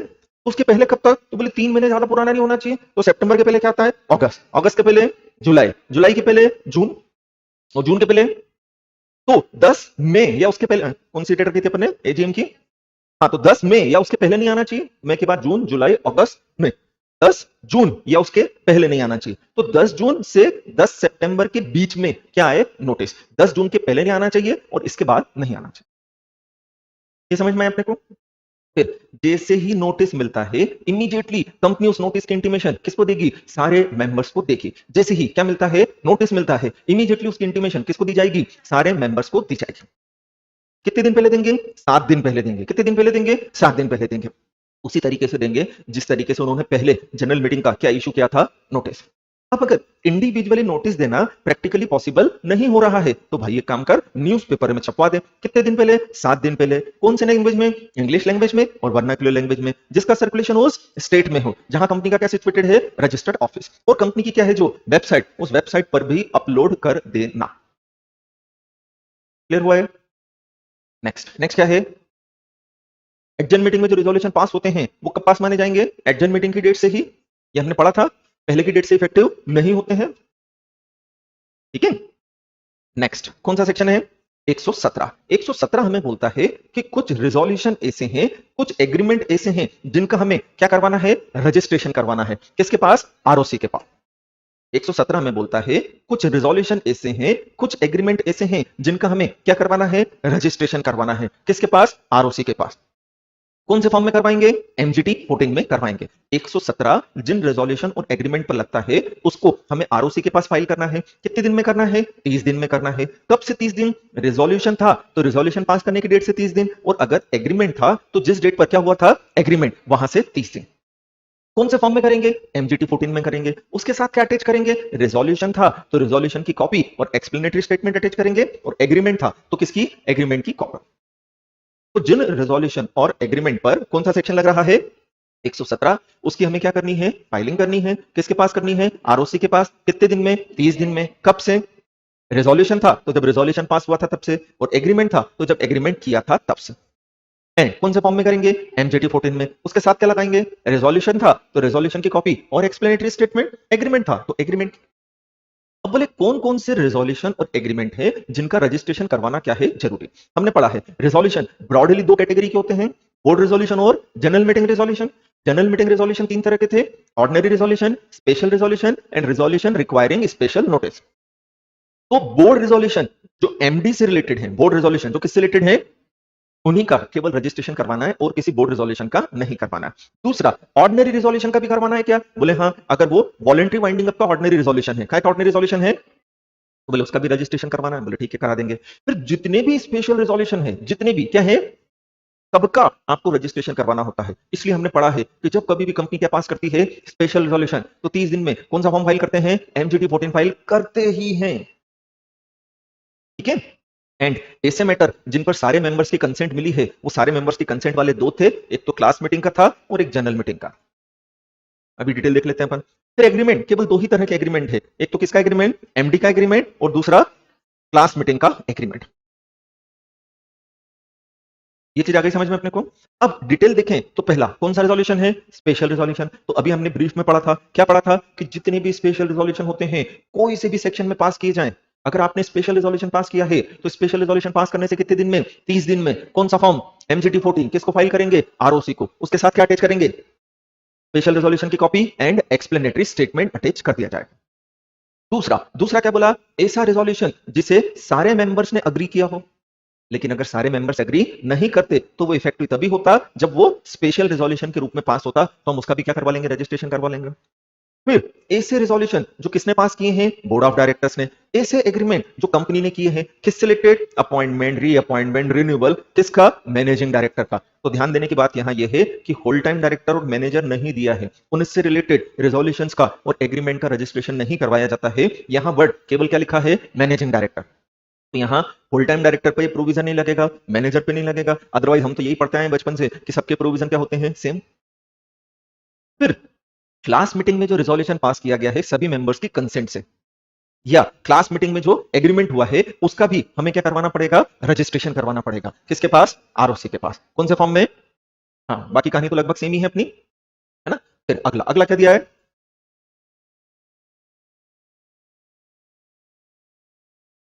हाँ, तो नेक्स्ट हमें दिया है 180 वन सी का रिजोल्यूशन, है ना। कौन सा रिजोल्यूशन बेटा? 180 वन सी का रिजोल्यूशन। 180 वन ए और सी। ए क्या था? सेल, लीज और अदरवाइज डिस्पोज ऑफ होल और substantial whole of the undertaking. और सी क्या था? पेड अप कैपिटल और फ्री रिजर्व से स्पार्क के एग्रीगेट से ज्यादा की अगर आपको क्या करनी है? बोरो। फिर वॉलंटरी वाइंडिंग अप का रिजोल्यूशन, इसका रजिस्ट्रेशन करवाना पड़ेगा आपको। फिर क्या बोला है? हाँ, ये 179 सबसेक्शन 3 में जो रिजोल्यूशन दिए थे उनका रजिस्ट्रेशन करवाएं, पर उनका रजिस्ट्रेशन केवल कौन सी कंपनी कराएगी? Public company. कौन सी नहीं कराएगी? प्राइवेट कंपनी नहीं कराएगी। और इसके अलावा और कोई रिजोल्यूशन और एग्रीमेंट जैसा कि कौन प्रिस्क्राइब कर देती है? सेंटर को, उसका आपको क्या करवाना पड़ेगा? रजिस्ट्रेशन। क्लियर हुआ ये? नेक्स्ट सेक्शन 118 किससे रिलेटेड है? मिनट्स से रिलेटेड है। मिनट्स क्या होते हैं? Fair and correct summary of the proceedings of any meeting. कि कोई भी मीटिंग हमने की है, बोर्ड मीटिंग की है, जनरल मीटिंग की है, कमिटी मीटिंग की है, कोई सी भी मीटिंग की है, उस मीटिंग में हुआ क्या क्या है, उस मीटिंग की प्रोसीडिंग्स क्या थी, उस प्रोसीडिंग्स को जब हम राइटिंग में रिकॉर्ड कर लेंगे, उस प्रोसीडिंग्स को क्या करेंगे? जब हम राइटिंग में रिकॉर्ड कर लेंगे तो उसे क्या कहा जाता है? मिनट्स। तो ये हर कंपनी के लिए मैंडेटरी होता है, जितनी भी कंपनीज हैं सबके लिए मैंडेटरी होता है कि वो क्या करें? मिनट्स मेंटेन करें। जितनी भी तरह की मीटिंग उनकी यहाँ हुई है, बोर्ड मीटिंग हो, जनरल मीटिंग हो, सभी तरह की मीटिंग के क्या मेंटेन किए जाए? मिनट्स मेंटेन किए जाए। तो एवरी जनरल मीटिंग है, क्लास मीटिंग है, क्रेडिटर्स की मीटिंग है, बोर्ड की मीटिंग है, पोस्टल बैलेट है, कमिटी की मीटिंग है, सबके मिनट्स आपको प्रिपेयर करना पड़ेंगे। कितने टाइम के अंदर? 30 दिन में। कब से? जब मीटिंग का क्या हुआ था? कंक्लूजन हुआ था तब से। और इन्हें कहां रखा जाएगा? कंपनी के रजिस्टर्ड ऑफिस पर। अब रूल्स दिए गए हैं मिनट्स बनाने के रिलेशनशिप में, रूल्स दिए गए हैं, वो रूल्स क्या है वो देख लेते हैं अपन, है ना। देखें, सबसे पहले बोला है हमें सेपरेट मिनट बुक मेंटेन करना पड़ेगी सभी तरह की मीटिंग के लिए। हमें क्या करना पड़ेगा? सेपरेट बुक मेंटेन करना पड़ेगी सभी तरह की मीटिंग के लिए। मतलब जनरल मीटिंग की मिनट्स बुक अलग होगी, क्रेडिटर्स की मीटिंग की मिनट्स बुक अलग होगी, बोर्ड मीटिंग की अलग होगी, कमिटी मीटिंग की अलग होगी, हर कमिटी की मीटिंग की मिनट्स बुक अलग होगी। फिर पोस्टल बैलेट से अगर हमने रिजोल्यूशन पास किया है तो पोस्टल बैलेट से रिजोल्यूशन पास करने के बाद जो भी जनरल मीटिंग होती है उस जनरल मीटिंग के मिनट्स के अंदर पोस्टल बैलेट के मिनट्स को भी हम क्या करेंगे? इंक्लूड करेंगे। फिर हमें बोला है इसको बुक्स के अंदर रखा जाएगा, है ना। एंड इसमें क्या रहेगा? कितने दिन में करना अपने को? 30 दिन के अंदर। कोई सी भी मिनट्स हो, board meeting, committee meeting, general meeting, किसी भी तरह की मीटिंग हो, क्लास मीटिंग, सबके मिनट्स कितने दिन में लिख लेना चाहिए? 30 दिन के अंदर। कब से 30 दिन में? मीटिंग के कंक्लूजन। फिर जितने भी रेजोल्यूशन पास किए गए पोस्टल बैलेट से वो भी हम लिख लेंगे कितने दिन में? 30 दिन। कब से? जब क्या पास हुआ था? रेजोल्यूशन। मिनट्स बुक का हर पेज क्या किया जाएगा, इनिशियल और साइन। इनिशियल मतलब क्या समझाया था मैंने, brief signature, mark of identification. तो मिनट्स बुक का हर पेज क्या किया जाएगा, इनिशियल, और लास्ट पेज क्या रहेगा, dated and signed. Last page क्या रहेगा, डेटेड एंड साइंड रहेगा। अब इनिशियल कौन करेगा, डेट कौन लगाएगा, साइन कौन करेगा, है ना। तो इसके रिलेशनशिप में बोल दिया है कि अगर बोर्ड मीटिंग के मिनट्स थे तो उसी मीटिंग का चेयरमैन या नेक्स्ट मीटिंग का चेयरमैन। तो ये साइन 30 दिन में हो ये जरूरी नहीं है, बट रिटर्न हो जाना चाहिए 30 दिन के अंदर। तो बोर्ड मीटिंग के केस में उसी मीटिंग का चेयरमैन साइन कर सकता है, या कौन कर सकता है, अगली मीटिंग का चेयरमैन साइन कर सकता है। ठीक है, लेकिन जनरल मीटिंग के केस में भी केवल उसी मीटिंग का चेयरमैन साइन करेगा और किसी मीटिंग का चेयरमैन साइन नहीं कर सकता है। कौन सी मीटिंग के केस में, जनरल मीटिंग के केस में केवल उसी मीटिंग का चेयरमैन साइन करेगा और कोई साइन नहीं कर सकता है। वो भी मीटिंग कंक्लूजन से कितने दिन में करेगा, 30 दिन में। बट किसी कारण से अगर वो 30 दिन में साइन करने में इनकेपेबल है, क्या मतलब, डेथ हो गई, रिजाइन कर गया, उड़ के चला गया, तो फिर उन्हीं 30 दिन में बोर्ड ऑफ डायरेक्टर किसी दूसरे डायरेक्टर को क्या करें, ऑथोराइज करें और वो साइन करेगा। तो जनरल मीटिंग के जो मिनट्स हैं वो तो लिखने भी कितने दिन में है, 30 दिन में, साइन भी कितने दिन में होने हैं, 30 दिन में। लेकिन जो बोर्ड मीटिंग के मिनट्स हैं वो लिखाते 30 दिन में है, साइन उसी मीटिंग का चेयरमैन भी कर सकता है और अगले मीटिंग का। अब अगली मीटिंग तो 120 दिन में कभी भी हो सकती है। फिर मिनट्स बुक कहां रखी जाएगी, रजिस्टर्ड ऑफिस पर। किसकी कस्टडी में, कंपनी सेक्रेटरी की कस्टडी में। इसे परमानेंटली प्रिजर्व किया जाता है। मिनट्स बुक को कभी भी डिस्ट्रॉय नहीं करते हैं, इन्हें हमेशा संभाल के रखा जाता है। फिर बोर्ड मीटिंग और कमेटी मीटिंग के मिनट्स भी कंपनी सेक्रेटरी हमेशा संभाल कर रखेगा। फिर मिनट्स के अंदर क्या होती है, fair and correct summary of proceedings of any meeting. ये तुमने स्टार्टिंग में मतलब पढ़ लिया था कि मिनट्स का मतलब ये होता है कि मिनट्स के अंदर क्या होती है, फेयर एंड करेक्ट समरी होती है। जो लिखा है साफ साफ उसके अंदर हुआ है मीटिंग के अंदर, वो साफ साफ लिखा होना चाहिए। जितने अपॉइंटमेंट्स हुए थे मीटिंग के अंदर वो भी मिनट्स के अंदर लिखे जाएंगे। फिर बोर्ड मीटिंग या कमेटी के मीटिंग्स जो रहते हैं उनमें उन डायरेक्टर्स के नाम लिखते हैं। जो डायरेक्टर्स मीटिंग के अंदर आए थे, जो नहीं आए थे और उन्होंने लीव ऑफ एब्सेंस ले ली थी, उनका भी नाम लिखा जाता है। जबकि जनरल मीटिंग के अंदर कौन शेयर होल्डर आया था उसका नाम नहीं लिखते हैं, क्योंकि इमेजिन करें रिलायंस कंपनी, लाखों शेयर होल्डर हैं, सबका नाम लिखते रहेंगे क्या, नहीं। उसमें तो ये था कितने मेंबर आए, 70,000 मेंबर आए, बस लिख देंगे इतने मेंबर आए। उसमें से पर्सनली प्रेजेंट कितने थे, तो बोले 60,000 पर्सनली प्रेजेंट थे, बट बाकी प्रॉक्सी थी 10,000, बस ऐसा लिखा जाता है। लेकिन वही रिलायंस कंपनी जब बोर्ड मीटिंग के मिनट्स बनाएगी तो एक एक डायरेक्टर का नाम लिखेगी जो मीटिंग के अंदर प्रेजेंट था।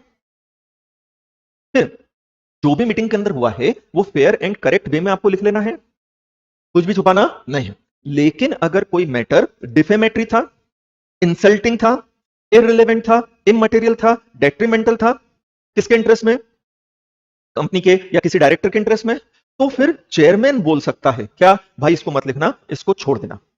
तो किसी मैटर को लिखना है या नहीं लिखना है, इस मैटर पर चेयरमैन का डिसीजन क्या होता है, फाइनल। बट चेयरमैन उसी मैटर को लिखने से मना करवाएगा जो मैटर कैसा हो, डिफेमेटरी हो, इररिलेवेंट हो, इमटेरियल हो, डेट्रीमेंटल हो, इंटरेस्ट ऑफ कंपनी या एनी अदर पर्सन। फिर चेयरमैन का एब्सोल्यूट डिस्क्रिशन होता है, बट एब्सोल्यूट डिस्क्रिशन केवल इन 3 ग्राउंड्स पर ही होता है और किसी ग्राउंड्स पर नहीं होता है। इन 3 ग्राउंड्स पर ही वो किसी मैटर को लिखने की या किसी मैटर को नहीं लिखने का बोल सकता है। फिर क्या बोला है, मिनट्स प्राइमा फेसिया एविडेंस होता है, जो भी उसमें लिखा उसका, है ना। फिर मिनट्स अपने को कहां रखने हैं, हमेशा संभाल के रखने हैं, ठीक है। और सारे अपॉइंटमेंट्स डायरेक्टर के, केएमपी के, ऑडिटर के सब उसके अंदर लिखना है। देन क्या बोला है कि मिनट्स का कभी भी क्या नहीं होता है, सर्कुलेशन, या मिनट्स का कभी भी पब्लिकेशन नहीं होता है ना, हम उसे पब्लिश नहीं करवाते हैं कभी भी। फिर मिनट्स बनाने के लिए आपको एसएस भी ध्यान रखना है। एसएस बोले तो सेक्रेटरियल स्टैंडर्ड, जो आईसीएसआई ने इशू किए हैं तो डिफॉल्ट किया तो ये पेनल्टी वगैरह लगेगी। हो जाएगा बेटा। नेक्स्ट कौन सा सेक्शन है, इंस्पेक्शन ऑफ मिनट्स। इंपॉर्टेंट है बहुत कि मिनट्स बुक का इंस्पेक्शन करना, तो मिनट्स बुक का इंस्पेक्शन कौन कर सकता है ना। तो जो जनरल मीटिंग की मिनट्स बुक है वो कहां रखी जाएगी, रजिस्टर्ड ऑफिस पर। कोई भी मेंबर बिना किसी चार्ज के क्या कर सकता है, इसका इंस्पेक्शन कर सकता है। एंड आपको वर्किंग आवर्स में कम से कम 2 घंटे इस इंस्पेक्शन के लिए अवेलेबल करवाना पड़ेगा। कम से कम 2 घंटे इस इंस्पेक्शन के लिए क्या रखवाएंगे हम, अवेलेबल, ठीक है। फिर क्या बोला है, कोई मेंबर अगर डिमांड करता है तो डिमांड करने से 7 वर्किंग डेज के अंदर हम उसे क्या अवेलेबल करा देंगे, कॉपी। बट कॉपी अवेलेबल कराने की हम उससे क्या लेंगे, फीस लेंगे, ठीक है। फिर क्या बोला है कि अगर इंस्पेक्शन नहीं करवाया जाता है तो इतनी क्या लगेगी, पेनल्टी। हो जाएगा ये। जनरल मिनट की कॉपी देना है आपको, 7 दिन के अंदर अवेलेबल करा देना है, फीस ले लेना उसकी।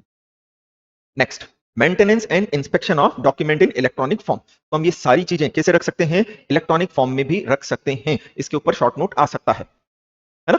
तो जितनी भी लिस्टेड कंपनी है या वो कंपनी जिनके 1000 से कम डिबेंचर होल्डर या सिक्योरिटी होल्डर या स्टेक होल्डर नहीं है, वो क्या कर सकती हैं, इलेक्ट्रॉनिक फॉर्म में मेंटेन कर सकती है ना। फिर इलेक्ट्रॉनिक फॉर्म में मेंटेन करने के लिए आपको 120 के प्रोविजंस कंप्लाई करना पड़ेंगे, है ना।